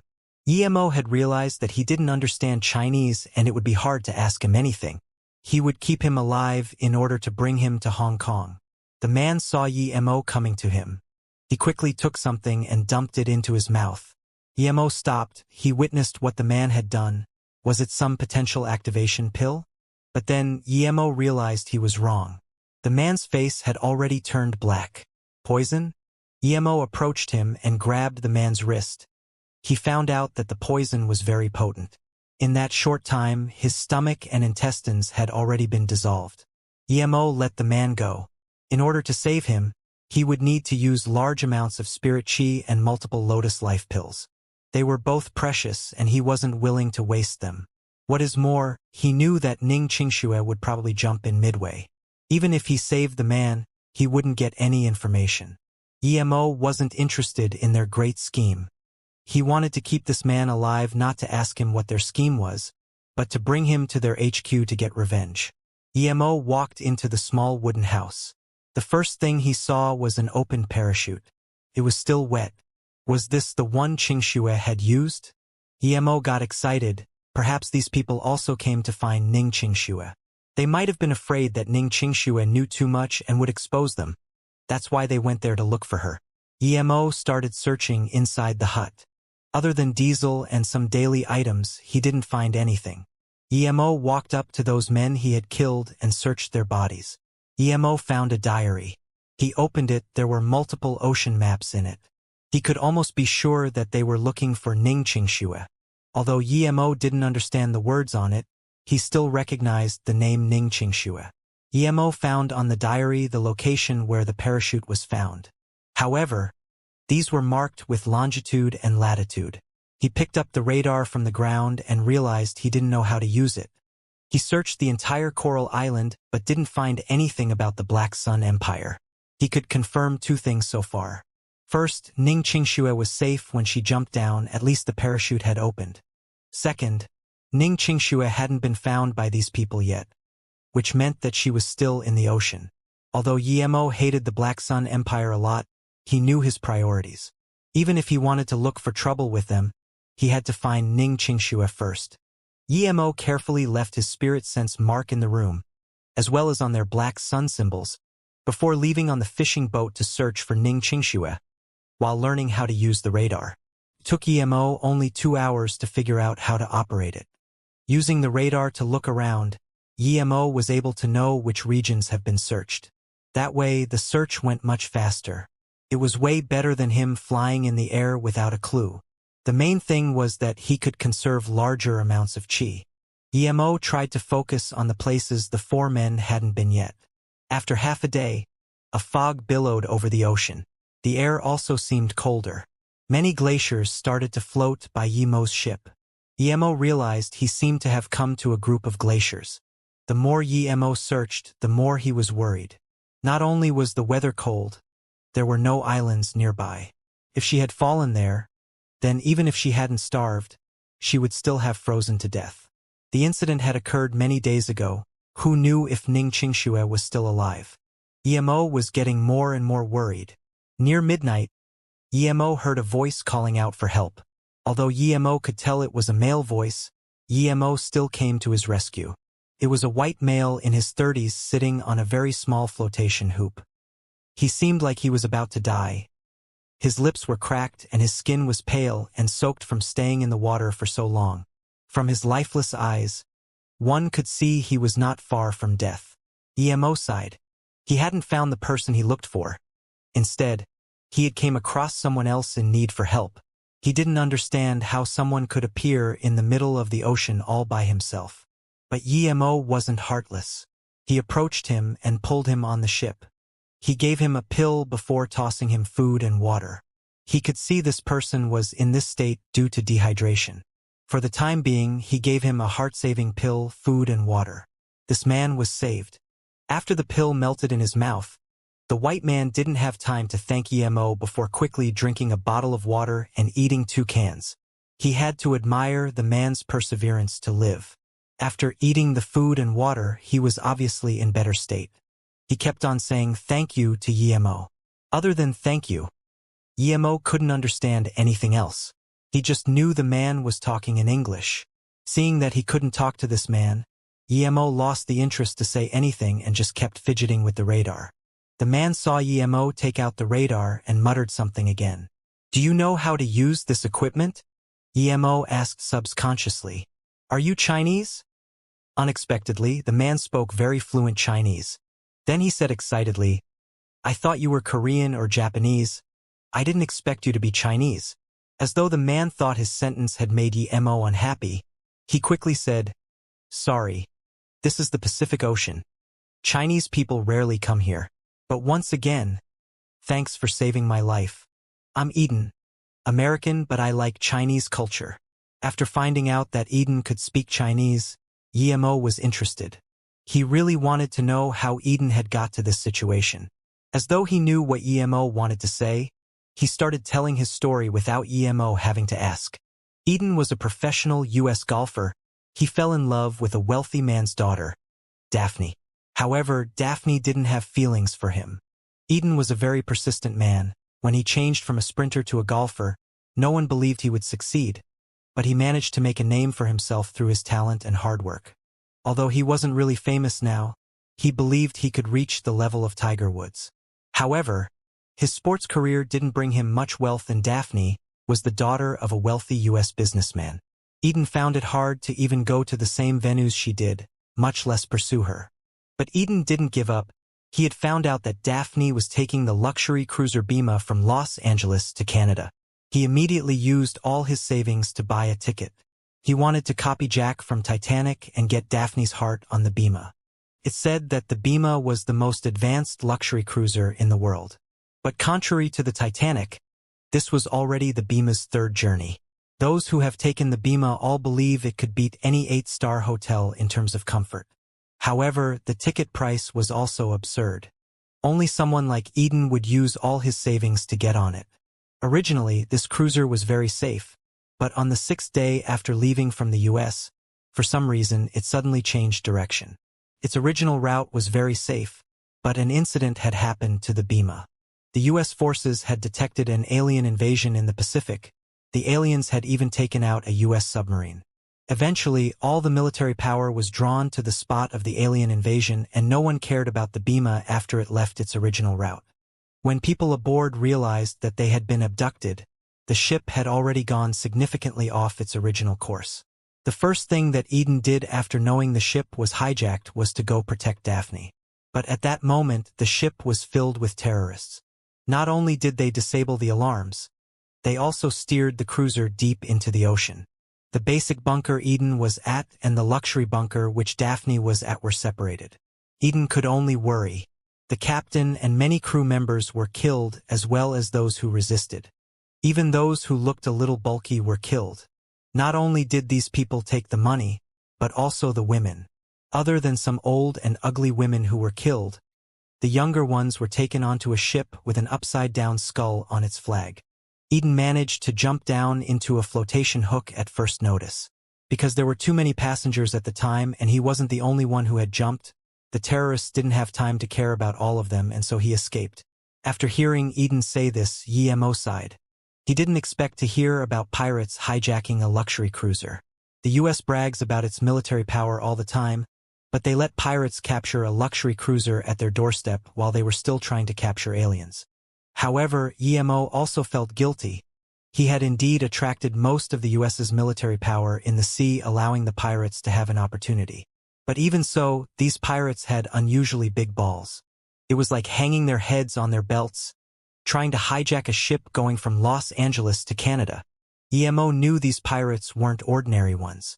They couldn't have known for sure that he would attract the U.S. military forces. Since they didn't know but they still dared to make a move, that meant that even without him being a distraction, they might have succeeded. Other than that pirate flag, did you see anything else? Emo wasn't too interested in this, but this had happened at the same time Ning Qingxue jumped. Hence, this made him want to go ask the pirates about it. Eden immediately said, "At the time, there were 2 ships with sails. To be honest, I really couldn't believe there were ships with sails on the Pacific Ocean. I saw the pirates kick the women onto the 2 ships as they robbed everything. I desperately wanted to escape to get someone to save Daphne, so I don't know what they did to the Bima." "Were there 2 ships?" Emo repeated. Because Emo asked, Eden thought Emo doubted his words and added reassuringly, "Yes, there were 2 ships with sails, and there was a huge upside-down skull at the head of the ship." Emo picked up the radar and asked, "Do you know how to use this?" Eden nodded. "Yes, this radar is a U.S. military radar SY-923. I used it when I served the Army. It's a bit old, but it's not bad." Emo didn't expect Eden to have served in the Army. He tossed the radar to Eden and said, "Take me to where the Bima was hijacked. I want to see it." "What? Do you want us to go to that place?" Eden looked at Emo in shock. It was suicide. They didn't have a single weapon. Death was the easy way out if they were to look for those cruel pirates. Emo could tell what Eden was thinking from his face and said, "If we go there now, the pirates will be long gone. What are you afraid of? If you're afraid, then do as you wish. I have food on the ship and you can take with you as much as you can carry, but I'm going." Eden looked at the small hoop. He knew that no matter how much food he had, that flotation ring wouldn't save him. At most, he would live a few days more. "Okay, in that case, I'll take you there," Eden said helplessly. Emo nodded and gave him a look of approval. Eden was not a bad person. He was 1.9 m tall and large, but he hadn't tried to force Emo off the fishing boat. Emo could tell that Eden hadn't even thought about it. He was a good-natured person. If Emo were in his shoes, he wouldn't have killed him, but he would have at least knocked him out. If it had been a cultivator from Luoyu continent, he would have killed Eden and taken the boat for sure. Emo gave the radar to Eden and let him drive the boat. He saved his life. Now Eden needed to prove his worth. Luckily, Eden didn't disappoint Emo. On the Sulphur Island, Ning Qingxue kept running. A huge lake appeared in front of her eyes. The water was very clear and there was steam coming off the surface. It was like a hot spring. Ning Qingxue looked back. That eerie bone ship was blocked by things and couldn't be seen. She stared at the center of the island. The smell of sulfur seemed to be getting stronger and stronger there. Ning Qingxue's heart stopped for a second. It was an active volcano indeed. Living there was like living on a bomb. But she didn't have any choice. Ning Qingxue put these thoughts aside and walked towards the lake. She felt the water. It was lukewarm. She tried drinking it and it was fresh water. The joyful Ning Qingxue was no longer scared. She quickly took off her clothes and jumped into the water. These last days on the glacier had been very uncomfortable for her. She was a hygienic person, and a few days without showering made her very uncomfortable. After taking a shower, she washed all of her clothes and cultivated some more meridian cycles by the lake. The water on her clothes evaporated on its own. Ning Qingxue felt very light after taking the shower. She picked up her bag. She wanted to find a place to live by the lake. Although she could go find some other places beyond the lake, the hot spring caught Ning Qingxue's interest. If she couldn't find another place with fresh water, she would have to come over and get water every day. Ning Qingxue walked nearby the lake for a long time, and finally found a small cave by the hills. Ning Qingxue didn't know what kind of animal had made this, but it was rather clean and spacious. There was a huge rock next to the cave. The cave was very well hidden. The only thing was that Ning Qingxue could still see the ship from the cave. That ship was the thing Ning Qingxue hated the most. But other than that cave, Ning Qingxue hadn't been able to find a better place to live. Thus, she could only clean the cave and cut some branches with her dagger to block the entrance. After everything was ready, she lied down on a big rock inside. She hadn't slept in days. If she hadn't been able to cultivate, she might have gone mad. Ning Qingxue soon fell asleep after lying down. She had been really tired these last few days. After sleeping for a long time, she thought she had seen a black figure dash in front of her, but her vision was blurry. This woke Ning Qingxue up immediately. She grabbed the gun next to her, and that black shadow disappeared from the cave in an instant. Ning Qingxue was no longer tired. What could that be? She didn't see clearly. She got off the rock and walked carefully to the entrance of the cave. The sun was up now. She had slept for more than 10 hours. However, the fog made the island seem very blurry. Was she hallucinating again? Ning Qingxue murmured. Ning Qingxue carefully checked the branches on the cave. They didn't seem to have been moved. She picked up the necklace on her chest again. Did you save my life once again? Although she didn't know if that black shadow was real or not, Ning Qingxue didn't dare to sleep again. She went outside and checked the landscape around her. As soon as Ning Qingxue walked outside, the deadly silent island was pierced by a loud shriek. Ning Qingxue was fraught with problems. She thought there were no animals on the island, but she had heard that loud shriek. She quickly tried to find a place to hide while pointing the gun outside. Two completely black naked primitive people walked up to her with wooden sticks in their hands from not far away. Other than a skirt made of fish skin around their waist, they didn't have anything. One of them had huge bosoms sagging down from her chest. Ning Qingxue knew she was a woman. Actually, there were people there, primitive ones. Ning Qingxue's heart palpitated rapidly. She thought of Tom Robinson's journey. Clearly, these ferocious primitive people couldn't be compared with Friday. Ning Qingxue held her breath. She was thinking about where to go next. The island was at most 20 square kilometers more or less. If there were primitive tribes living there, would they eat her? The next thing that happened almost made Ning Qingxue scream. That primitive male said something to the female, but she shook her head. But then, the male helped the female on the ground and flipped up her fish skin skirt. As the man did his business to the woman, Ning Qingxue immediately thought of the word, rape. Ning Qingxue wasn't afraid to die, but this was too disgusting. She subconsciously grabbed her gun and thought about killing the man. But she didn't dare to because her aim wasn't good. She might kill the woman. Also, she was afraid of attracting more of their kind. This conflicting thought only occurred for a moment. Soon Ning Qingxue realized the immaturity of her thinking. She realized that this wasn't rape. The woman who was under the man flipped over and sat on the man. Her actions were much more wild and ferocious than the man. Not only so, she kept moaning and screaming as well. Ning Qingxue quickly turned her face away and spat. Her face blushed. How shameless. But thinking that these primitives were like animals, she didn't make a big deal out of it. Suddenly, there was another howl. Ning Qingxue looked in the direction it came, and the two people separated. The one howling was another male. The primitive people that came later seemed to care a lot about these two doing things behind his back. Ning Qingxue could tell from his angry expression. The woman separated the two men who were about to fight and pointed at a hacked branch not far away. The two men stopped arguing and walked over to the branch to check. Ning Qingxue's heart stopped for a second. They were looking at the branch she had chopped up to cover her cave. One man kept touching the end bit of the branch, as though he suspected something.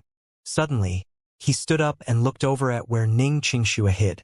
Ning Qingxue's heart beat rapidly again. She clenched her gun tight. They were coming over. What to do? Should she open fire? As though to prove Ning Qingxue's guess, the three primitive people started to head slowly to where Ning Qingxue was hiding. They walked carefully, using their sticks to push aside branches. They knew someone was hiding there, however, they were afraid of getting ambushed. Ning Qingxue realized that if they got a few more steps looser, they would be able to see her. She didn't know whether to shoot or not. Although she wanted to, shooting would mean death. Even though they were primitive people, it was still too much for Ning Qingxue to handle. It was different from when she used the fireball to kill the Japanese man. He had tried to rape her. However now, she didn't know what to do about primitive people who hadn't hurt her yet. She thought of how the primitive man treated that woman, and felt scared. If the man saw her, she didn't dare to think of the results. Just when she was hesitating whether or not to shoot, The three of them suddenly stopped. The woman pointed at the ship and screamed. They had seen the ship, as Ning Qingxue understood, and they could also see the ship from where they stood. The man who had come later also screamed and ran to the ship. Seeing him go, the other two followed, as though going later would mean that all the goods are gone. Ning Qingxue saw the three leave and felt relieved. If those three really had got to her, she would have had no choice but to fire, and that might have attracted more of them. Ning Qingxue went to the entrance of the cave and moved the branches a little, looking through them. She wanted to know what would happen if they managed to get on the ship. It wasn't very far, and Ning Qingxue could clearly see the three savages running to the side of the ship and charging at it. Two of them went in, yet one stayed outside. From their very familiar movements, Ning Qingxue guessed that it wasn't their first time seeing these ships come over. Their ancestors might have had an accident in the sea, therefore stayed there and reproduced. After a moment, the two who had gone inside ran out and jumped into the sea. Ning Qingxue saw clearly that the two men who had jumped into the sea didn't come out. The woman, who was waiting on the island, screamed after seeing them jump and ran for her life. She could also feel there was something wrong with the ship. Ning Qingxue felt scared. This ship was eerie indeed. The woman screamed louder and louder. Soon there were other sounds. Ning Qingxue confirmed her theory. There were others indeed. The woman saw these people. She came and ran to them while screaming, trying to express something. After speaking for a while, she suddenly fell to the ground and didn't make any noise. Two primitive women tried to pull her up and wake her up, but she didn't react. The primitive tribe went around the dead woman and approached the ship, leaving her behind. Ning Qingxue watched, wanting to see what the remaining people would do. However, the woman who had dropped dead on the ground suddenly got up. Ning Qingxue was confused. Had she lied? But the next scene shocked Ning Qingxue even more. The woman suddenly jumped into the sea and disappeared. Ning Qingxue watched this with horror. She couldn't really comprehend why this was happening. Was that ship really a ghost ship? After thinking about this, Ning Qingxue decided not to go near it. She suddenly thought of her necklace. Did she not got into the sea like that woman thanks to it? As soon as Ning Qingxue grabbed the necklace, she felt her chi going out of control. She didn't dare to keep watching and went back to the cave. The chi inside her body was reacting to it and made her shiver. It was like she was being burned alive. Ning Qingxue knew something wasn't right. There was a problem with her cultivation. She quickly blocked the entrance and sat on the huge rock, while running meridian cycles again. This time it was different than the previous cultivation. She felt the bustling of her chi as though it was trying to find a breakthrough point. Ning Qingxue didn't understand much about cultivation. After a while, Ning Qingxue felt suffocated. She was scared. It was like that chi had no place to go. If she didn't keep running the chi in meridian cycles, her meridians would burn. But as she cultivated, the chi in her dantian was getting more and more dense. Rumbling in her brain, she suddenly felt that the dense chi had a place to go as it burst open more meridians. Ning Qingxue didn't open her eyes, but rejoiced at feeling finally well. She felt relieved, as though she had broken through something. Suddenly, there was new chi rising in her dantian that immediately charged up to her Chonglin chakra point and into her head. That sense of comfort surged. It felt comfortable, and Ning Qingxue subconsciously moaned. She didn't open her eyes. She seemed to have gotten a lot of memories back. Ning Qingxue was shook. Was this what Master Wu Guang talked about? That when her power reached a certain level, her memories would recover on their own.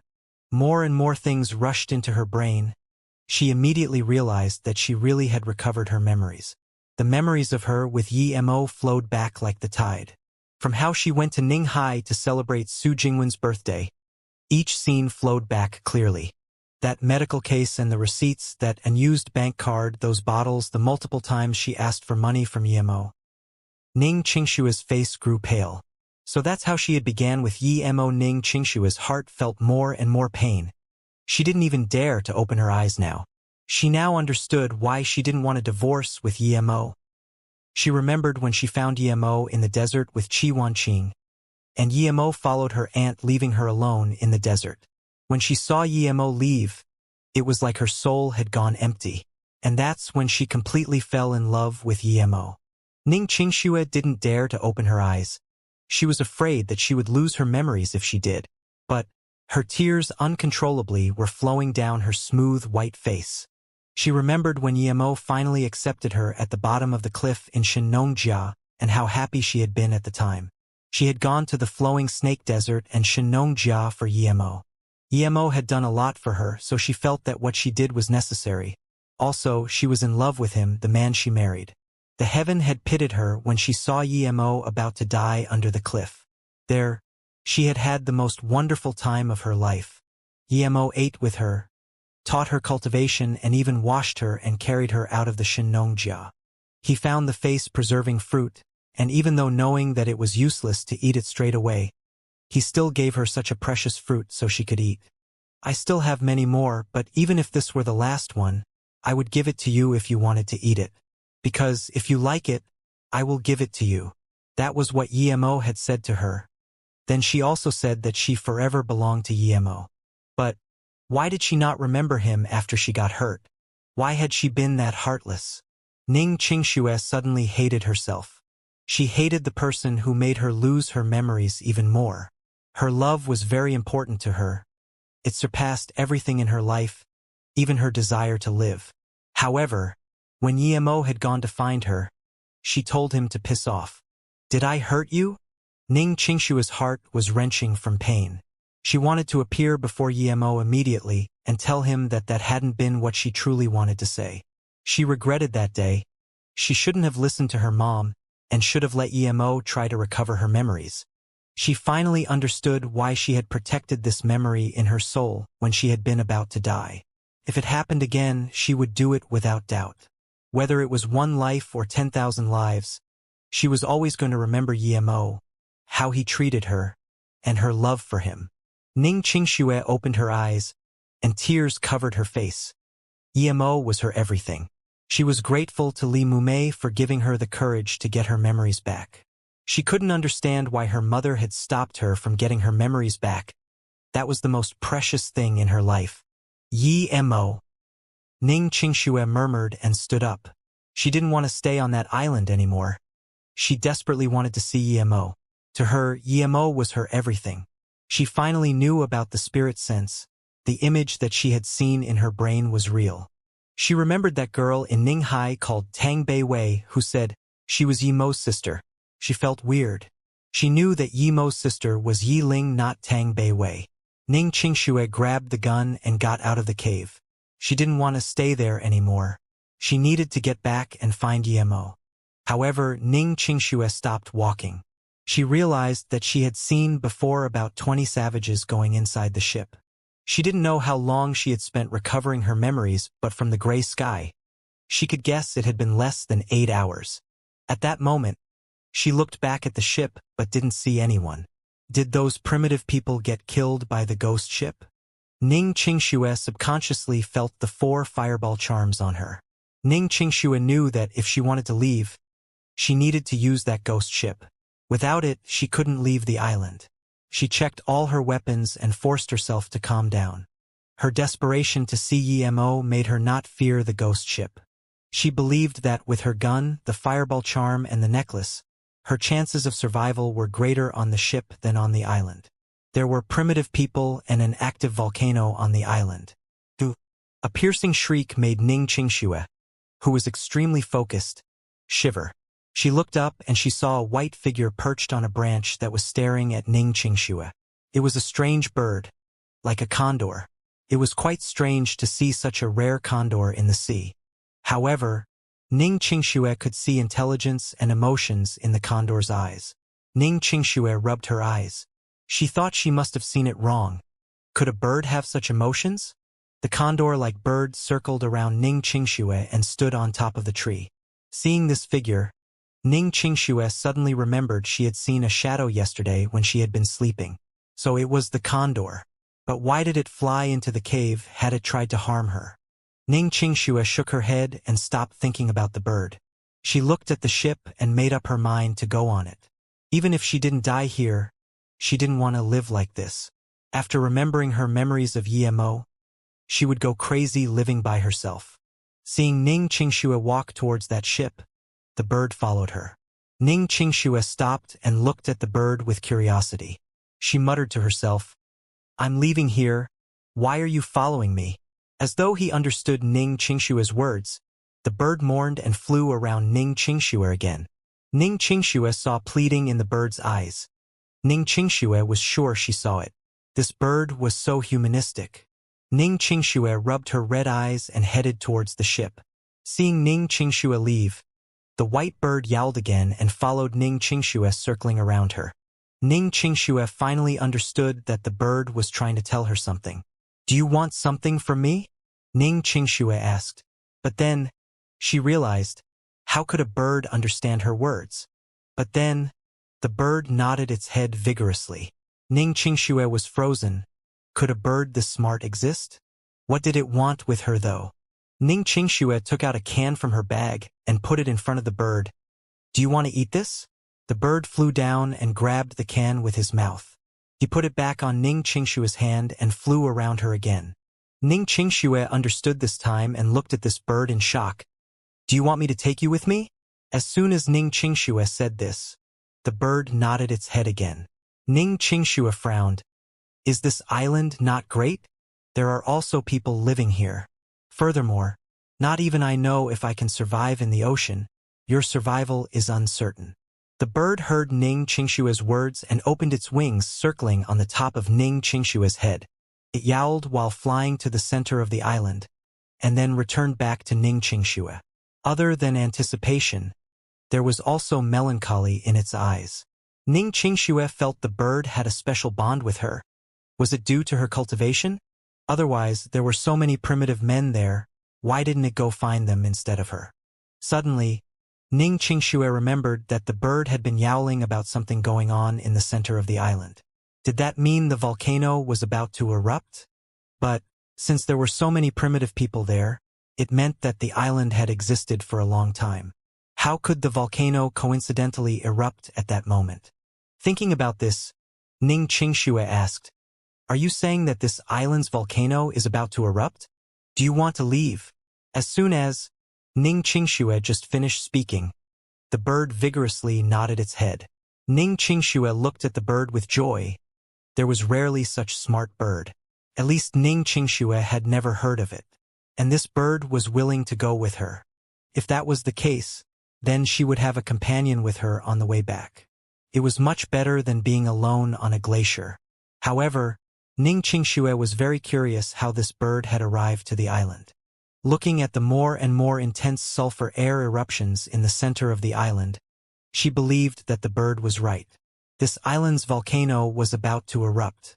"Okay, in that case, follow me for now. I'm going to that ship. There might be danger there. Follow me in the air." Ning Qingxue was liking the white-feathered and humane bird more and more.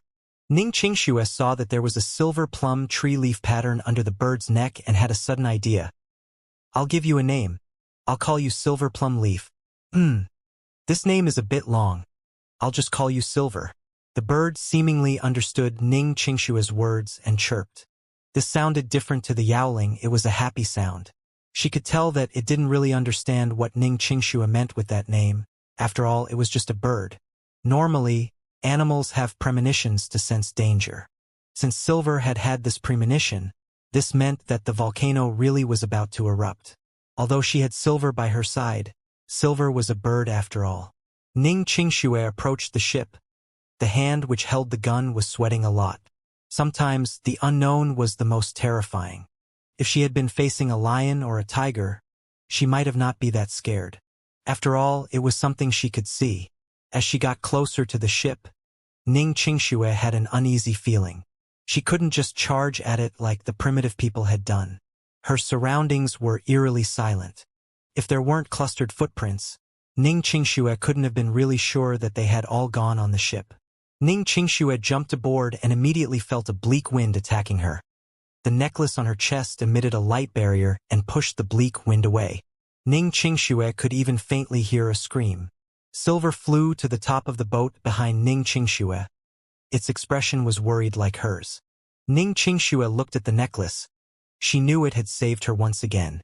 She subconsciously looked back at Silver and felt a little assured. She said to Silver, "Stay behind me." Silver immediately jumped down and followed Ning Qingxue closely. Ning Qingxue looked around the ship. It was empty.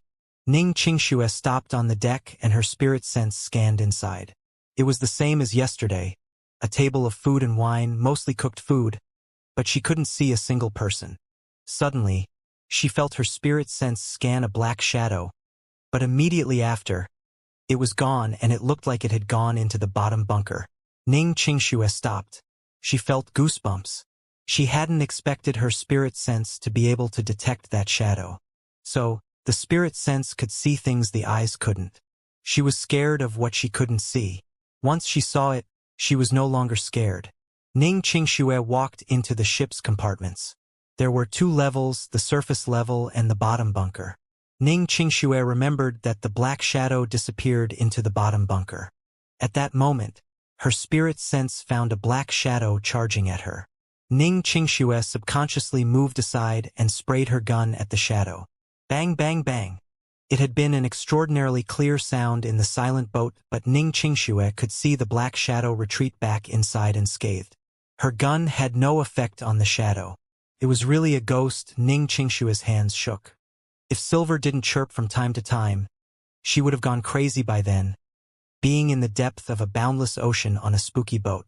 She remembered the shriek in the heaven pit at Xianxia. If Emo hadn't left her a protection charm, she would have died. But that day, she seemed to be facing an even stronger ghoul. From what Emo had said, they weren't afraid of bullets. If Emo hadn't given her the necklace, she would have ended up like those primitive men. Thinking about this, Ning Qingxue shook again. Were all the people aboard this ship killed by the ghoul like the primitive people? Why was the ghoul doing this? When the ghoul had charged at her, she felt as though it was trying to devour her soul. Did these ghouls devour people's souls? She wouldn't have believed in these sort of stuff before she started Cultivated either. But there were many things in this world that science couldn't explain. Ning Qingxue looked at Silver, who was following her closely, and she felt a little relieved. She put the gun away, took out a fireball charm and walked into the bottom bunker. She knew that the gun was useless. It was a pity Emo wasn't there. If he were there, he could see that the ghoul was similar to the one he had annihilated at Chunin. However, the ghoul had been purposely raised by the red-robed woman from the Nine Moon sect. Normally, people's spirits disappeared naturally from the world after death. That some spirits condense and don't dissolve must be due to some special reason. Ning Qingxue kept her spirit sense open. As soon as she went into the bottom bunker, she found the black shadow hiding on the side. However, with her power, she could only see a black figure. If it had been Emo, he would have been able to see that the spirit had a solid, not mist-like shape. He would have immediately realized that there must be a ghost keeper behind that ghoul, just like the red-robed woman. When Ning Qingxue saw the ghoul, she felt scared but still gathered up courage and walked towards it. But she had only walked 2 steps when she stopped, changing directions. She remembered the speed of the ghoul. It was too fast. And she was sure the ghoul would be able to see her if she walked over. She wouldn't be able to ambush it for sure. As soon as Ning Qingxue changed directions, the black figure that was about to move stopped. Food and water splashed everywhere. Ning Qingxue avoided these things and neared the shadow. When she was just about 3 meters from it, Ning Qingxue threw out her fireball charm and yelled, "Lin!" The black shadow didn't expect Ning Qingxue to suddenly do this. In that instant, it got consumed by the fireball. There was a loud shriek. Then, the fireball disappeared and so did the black shadow along with it. Ning Qingxue breathed, relieved. Finally, the ghoul had been annihilated. The fireball charm was stronger than a submachine gun. But Ning Qingxue immediately realized it wasn't that the fireball charm was stronger than the gun, but more like the fireball charm was more effective against ghosts. Ning Qingxue searched the bottom bunker again and couldn't find anything strange. She didn't know how lucky she had been this time. This ghoul was a ghoul that escaped after Emo killed the red-robed woman. Somehow, it was taken to America and went on the Bima. When the pirates took the women, it also followed them. Those people had made it stronger. However, its master was killed by Emo, fed following basic instincts. If Ning Qingxue hadn't had the necklace, she would have died countless times. Or, if that red-robed woman was still there, Ning Qingxue still wouldn't have been able to escape. As though it knew that Ning Qingxue had annihilated the ghoul, Silver chirped, celebrating her master's victory. Ning Qingxue wiped some sweat off her forehead and waved to Silver. They walked up to the surface. Although she had annihilated the ghoul, she really didn't want to stay in the bottom bunker. She could guess that the entirety of the people in the ship were gone due to the ghoul, so she didn't feel like staying in that dark, bleak bunker. Returning to the top, Ning Qingxue remembered an important thing. She didn't know how to pilot the ship nor use the sail to control the direction. Ning Qingxue smiled bitterly and walked to the head of the ship. Suddenly, she was dazed. The ship had been perched next to the island, and she didn't control the sails. But now, the ship was far from that island. Although the ship didn't have an anchor, it stayed next to the island for a day and night. How come as soon as she annihilated the ghoul, the ship left? Ning Qingxue suddenly remembered something. A few days ago, when the ship went past her glacier, she thought to have heard rustling on the ship. Had the black shadow also caused that? Thinking about this, all of a sudden, there was sound in the basement. Ning Qingxue stood up abruptly. She scanned her spirit sense down, but there was nothing. At that moment, the ship was on its way and Ning Qingxue couldn't find anything with her spirit sense. She didn't have the courage to go down there a second time. She felt the necklace on her chest and rested easy a little. Although she couldn't see the ghoul, she had her defense necklace. Silver didn't seem to notice there was something down there, and still jumped around at the top of the ship. Ning Qingxue suddenly said, "I don't care what you are, but if you dare to come up again, I'll use this fireball on you. You can stay on the ship, but if you disturb me and Silver, I will make you disappear immediately." Although it was a threat, Ning Qingxue was scared while saying this. As though whatever was inside feared Ning Qingxue's words. No more sounds came from below again. Ning Qingxue breathed at ease. It seemed her threat had worked. She threw all the desks and chairs into the sea and found a place to sit. The thing probably wasn't afraid of her, but afraid of her necklace. Silver saw Ning Qingxue sit down and jumped next to her. Suddenly, there was a rumble. Fire crossed half of the sky, hence, Ning Qingxue stood up and walked to the head of the ship, where Silver was. She noticed that the sulfur island was in flames. Lava burst into the air with dust and smoke. It even splashed the ship Ning Qingxue was on. The volcano had erupted. If she had hesitated before, she would have been turned into dust on the island. Looking at the strength of the eruption, Ning Qingxue knew the island was gone and so was the primitive tribe on it. Although she didn't know them, Ning Qingxue still felt sad. Human life was this weak in the awakening of nature's power. At that moment, Emo was on the fishing ship. He had stopped where Eden first escaped. Other than wind, there was nothing else. There were no signs of the incident. Eden saw that Emo's face wasn't happy and said, "I think those pirates are long gone." Emo sneered but didn't say anything. At that moment, there was a huge explosion in the distance and then a burst of lava into the air. "Oh my God! It's a volcanic eruption. This is amazingly grand, yet terrifying," Eden exclaimed. Was it some active volcanic island? This was the first time Emo saw a volcanic eruption. He felt uneasy. "Eden, drive the boat over to the volcanic eruption." Eden was dazed. The eruption had just started. If they drove the ship over and got caught in it, how could they live? Seeing Eden still hesitate, Emo's expression sunk and said, "Eden, do you think you can get Daphne with balls like that?" Eden blushed and immediately said, "I'm not being timid. This is being reasonable. If we pilot the boat over, we might get caught in the volcanic eruption. You're wrong if you think there's only one place where lava erupts. There are other active spots under the ocean. If we get closer, one of them might erupt right under us." Emo said plainly, "You talk so much, but all I'm really getting is that you're afraid die. If you fear death, then let me pilot." Emo didn't kick him off the boat this time. After all, he couldn't have said that on a whim. Eden didn't reply to Emo, and just piloted the ship to the volcanic island. He drove very fast, as though he was trying to prove to Yemo he wasn't afraid of death. Yemo smiled. However, neither Yemo nor Ning Qingxue could expect that their ships would brush past each other. One was leaving the island, the other one went there. The fishing boat soon was in the range of the island. There was just lava everywhere. Even at such a distance, one could feel the scorching heat. Yemo looked at the endless lava and said helplessly, "Let's go." He knew that even if there had been any evidence on the island, it was gone now. Eden wanted Yemo to say that. As soon as Yemo said it, he piloted the ship away. Yemo was getting impatient. After not having been able to find Ning Qingxue for days, after spending 2 days with Yemo, Eden also knew that Yemo had come there to find his wife. He had the feeling that they were both on the same predicament. Yemo knew he was being impetuous, and he sat at the top of the ship in silence. He used cultivation to calm himself. Eden saw this and shut his mouth. He focused on controlling the ship and using the radar. 6 hours later, a bright moon appeared in the sky. The night sea was quiet and calm, unlike the day.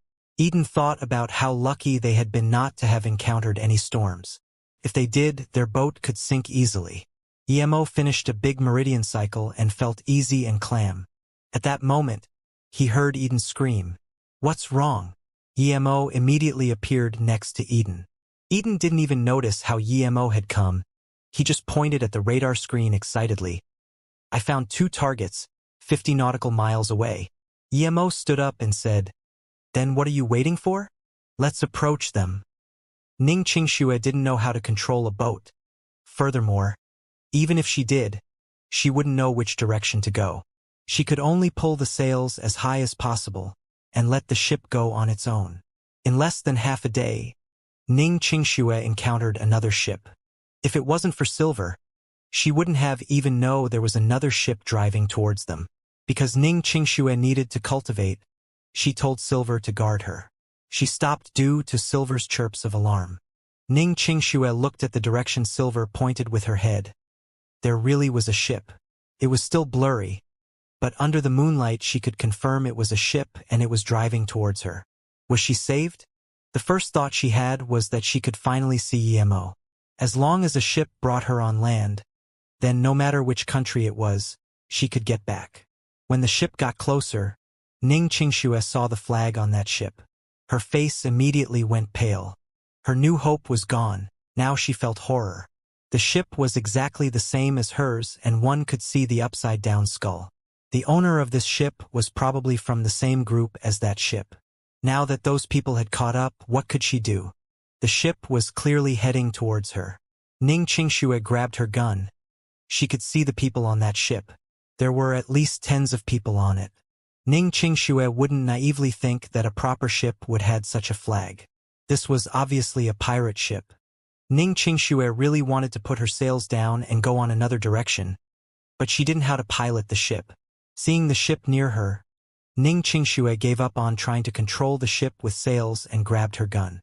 As the ship appeared before her eyes, the tens of people on it stared straight at Ning Qingxue, their eyes like those of ravenous wolves. It was as though they couldn't see the gun in her hands at all, but only the goddess-like Ning Qingxue. There were about 10 meters in between them, but Ning Qingxue actually heard them gulping from that distance. Her heart sunk. She wanted to open fire, but she wouldn't be able to kill this many pirates with her gun. God! Such a beautiful woman! I must have her! The leading white man sighed. Although it was English, Ning Qingxue could understand it. "Sean, that is our leader's ship. That woman is there, but how come I don't see our leader?" At this moment, the bulky man next to that white man remembered their purpose. They came to find their lost leader, not pretty women. However, this woman was too beautiful. These words made everyone on the ship refocus. They didn't see their leader on their leader's ship, yet saw an insanely beautiful woman. In this boundless sea, this seemed a little creepy.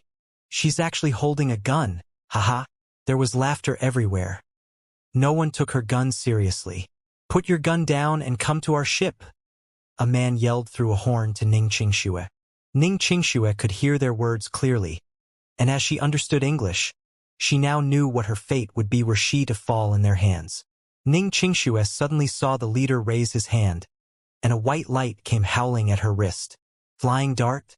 Ning Qingxue reacted instantaneously yet didn't manage to dodge it. Before the dart could strike her, it was blocked by a white light. Ning Qingxue knew it had to be the necklace protecting her again. She looked down at it. It had gotten a lot dimmer. Ning Qingxue felt very angry. She didn't expect these foreigners to be so good at using projectiles. She immediately grabbed the gun and started shooting at them. Those pirates were experienced, though. The moment Ning Qingxue raised her gun, almost everyone squatted down. Other than one unlucky guy who was struck by a bullet, everyone else had dodged it. She knew that the reason she was even able to fire her weapon at all was because these pirates didn't want to kill her and wanted her alive. Ning Qingxue quickly hid inside the ship as the pirates just kept sailing forward. After a few gunshots, she noticed the sails on the ship were down, and it had stopped its rapid speed. Ning Qingxue suddenly felt sad. Not because she was about to die to pirates, but because she didn't get to see Emo. She wasn't afraid of death, but she didn't want to die like this. She didn't even get to see Emo to say sorry and make up for what she did. Ning Qingxue changed the clip. She only had 2 in total. Silver snuck up to Ning Qingxue as though feeling Ning Qingshue's helplessness. It could only whimper every now and then. "Woman, put down your weapon and walk out. We promise we won't hurt you. But if you resist any more, we will blow up your ship." The voice sounded again. Ning Qingxue bit her lips and ran out from the crevice spraying bullets once more. This time she hit 2 people. The remaining people seemed to have been angered by her. Despite their anger though, they still didn't shoot, afraid of hurting Ning Qingxue. 2 bombs landed on Ning Qingshue's ship, immediately blasting out 2 large holes on the head of the ship. They didn't bomb any further and kept on threatening through the horn. Ning Qingxue hid in one corner with Silver. She knew she only had around bullets left. If she started shooting once more, she would run out of bullets. Even though her fireball charm was powerful, it could only kill around 3 people. Just when Ning Qingxue was desperately thinking of ideas, she felt the ship shake. Ning Qingxue subconsciously looked back at the ship's head. A metal anchor had landed on the ship directly into the hole. The reason why those pirates had blasted holes on the ship was to land their anchor. A white rope connected the anchor to their ship. Ning Qingxue knew she had no path of retreat now. Ning Qingxue suddenly stood up. She was going to fire her gun one last time before jumping into the sea to commit suicide. "Silver, after I jump into the sea, fly away. There might be an island nearby. That will be much better than staying here and waiting to die." Ning Qingxue patted Silver's plumage. She would miss this bird. If it wasn't for Silver accompanying her, she would have felt like it was torture staying on this ghost ship. But Silver had given her courage. With Silver's company, she was even able to cultivate. Silver could clearly understand her as it started whimpering, but suddenly, it stopped. It started chirping instead and pulled Ning Qingshue's sleeve with its beak, as though wanting her to take a look at something. Ning Qingxue subconsciously looked in the direction Silver was pointing with its beak. She saw another boat come over. Silver intended for her to get on that boat and escape. Ning Qingxue smiled bitterly. That ship was fast indeed, but she could see that it was merely a fishing boat. She stopped paying it any heed back and patted Silver's feathers. "That's a fishing boat. The people on it can't even protect themselves. How can they save us?" The other ship's people also noticed the fishing boat and pointed their guns at it. Once the boat got in their shooting range, they would fire at it. The reason they didn't deal killing blows to Ning Qingshue's ship was on one hand because it was their leader's ship, and on the other hand because Ning Qingxue was such an otherworldly beauty. When it came to pirates, they only pursued 2 things in life: money and women. However, what they didn't understand was that this fishing boat didn't avoid them yet actually accelerated as it sped over. What they didn't understand even more was how there could be a fishing boat this deep in open water. Eden saw from far away that the 2 ships he'd detected with his radar had skull flags on them. He wanted to change course right away, but Emo stopped him. Eden didn't know what Yemo's name was, so he could only call out desperately, "Those 2 ships are the ones I talked about. Those are pirate ships. They have weapons?" It's suicide if we go there. Emo walked slowly to the head of the ship and said, "Wasn't your Daphne taken by them?" Eden said without hesitation, "Yes, they were the ones who took her away. They killed countless passengers on the Bima and took all the women aboard. They're demons." Emo sneered. "Even though these demons took your Daphne, you're not going to save her? Instead, you're going to run away? I don't think your love for her was genuine at all. In that case, you can run away, but I need to go over and have a look." Of course Emo was going over. He wouldn't let anyone he saw in this region of the sea go just like that. What if these people knew where Xianxia was? "No, it's suicide to go there. I will go back to call for help to save Daphne. Otherwise I'll die for nothing with Daphne still not being saved." Eden saw that Emo was misunderstanding him and quickly explained. Approaching it from Eden's perspective, Emo knew that he was right. It would mean suicide for him to go there if he were alone. Emo smiled. "Eden, if you trust me, then come with me to save your Daphne. If you don't, then get on your hoop and flee. These pirates are no threat to me, but you need to choose fast. Our ship is nearing theirs." Eden's face changed rapidly and eventually he sighed. Even if he didn't trust Emo, it was too late now anyway. He was only a couple hundred meters away from the two ships. Even if he did jump now, he would be seen and caught by the pirates. If he was going to die either way, he might as well go along with this bold Chinese guy and fight. Rumble, a bomb landed at the rim of the boat. Eden felt the boat shake. He knew it was over now. The pirates were firing without an ounce of hesitation. Eden tried to control the boat to go a little further. Then, he yelled to Emo at the head of the boat, "Getting quickly, I need to change direction dash." But as soon as he finished saying this, he realized in shock that the Chinese guy was gone. He had still been standing at the head of the ship a moment ago, yet after that cannon blast, he was gone.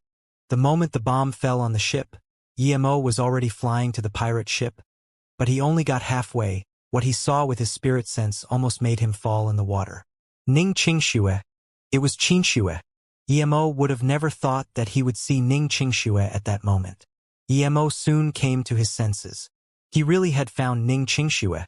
He changed directions immediately and flew onto Xianxia's ship. Emo was so fast that no one even saw him. Xianxia was as if she had been hit by lightning.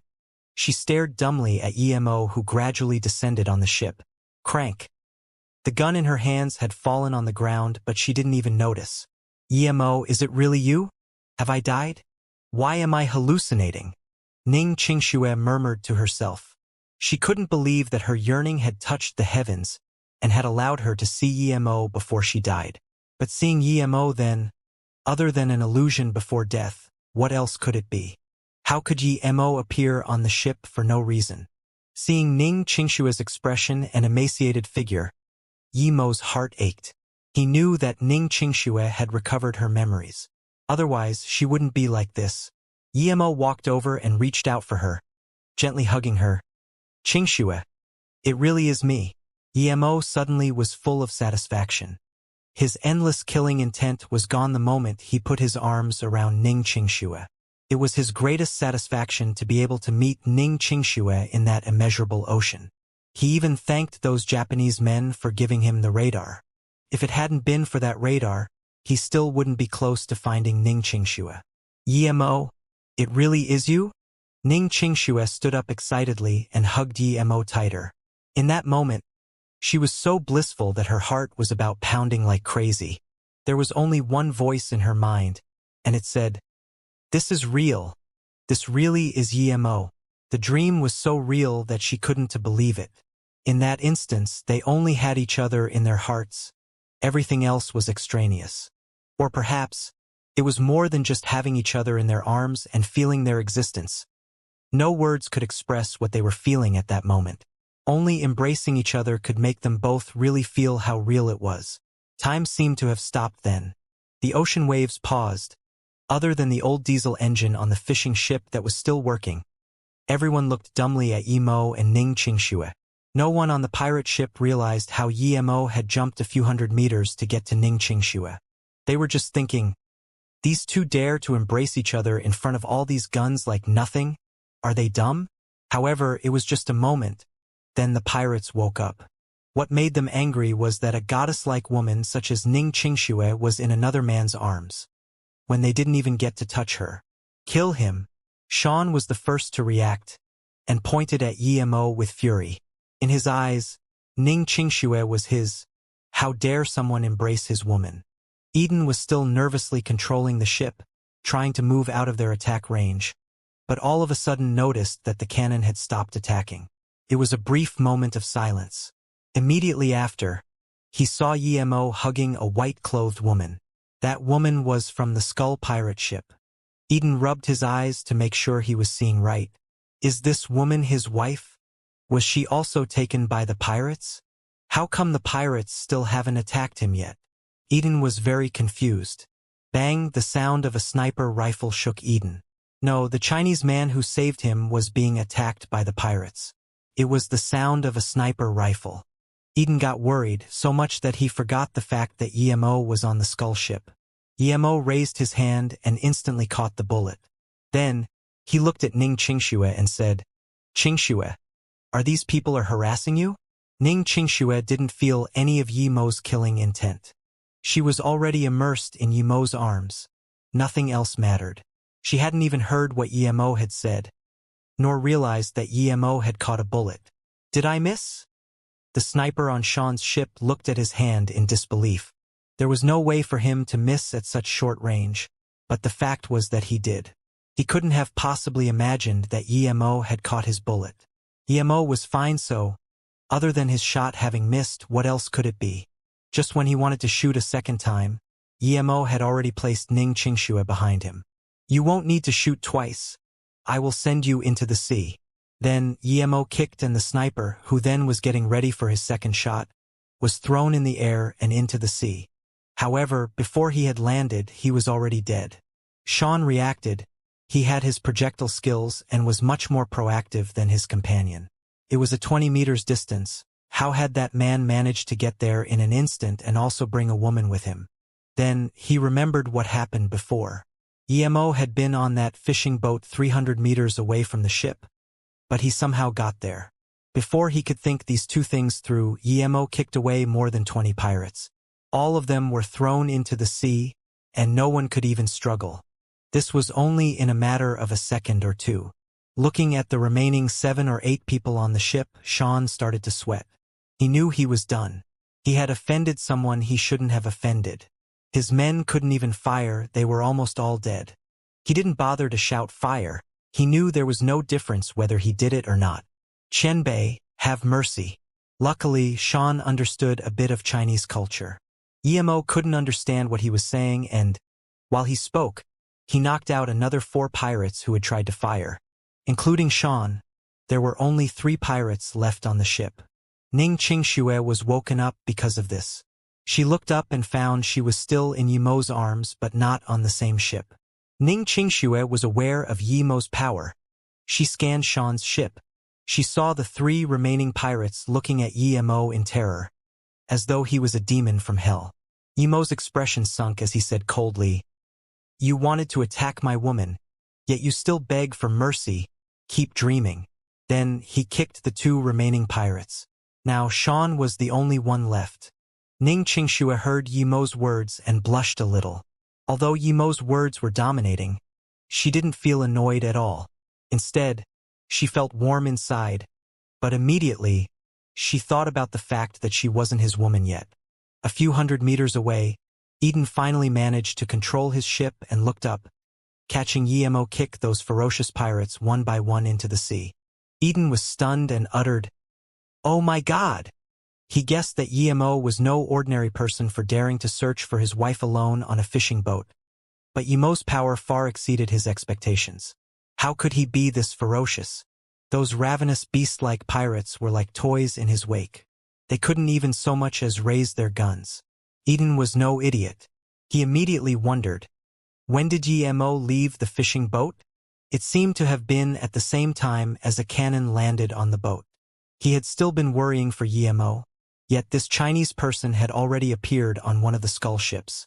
The next time he saw him again, the Chinese guy had appeared with his woman on the other ship. God! This is too magical.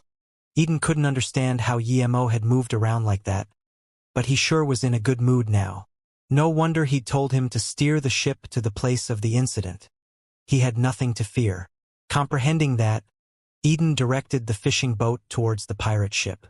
Sean had wanted to pull out his gun as he hesitated countless times, but eventually, he didn't dare to. He knew that the person in front of him had left him alive not due to mercy. This person must have something to ask of him.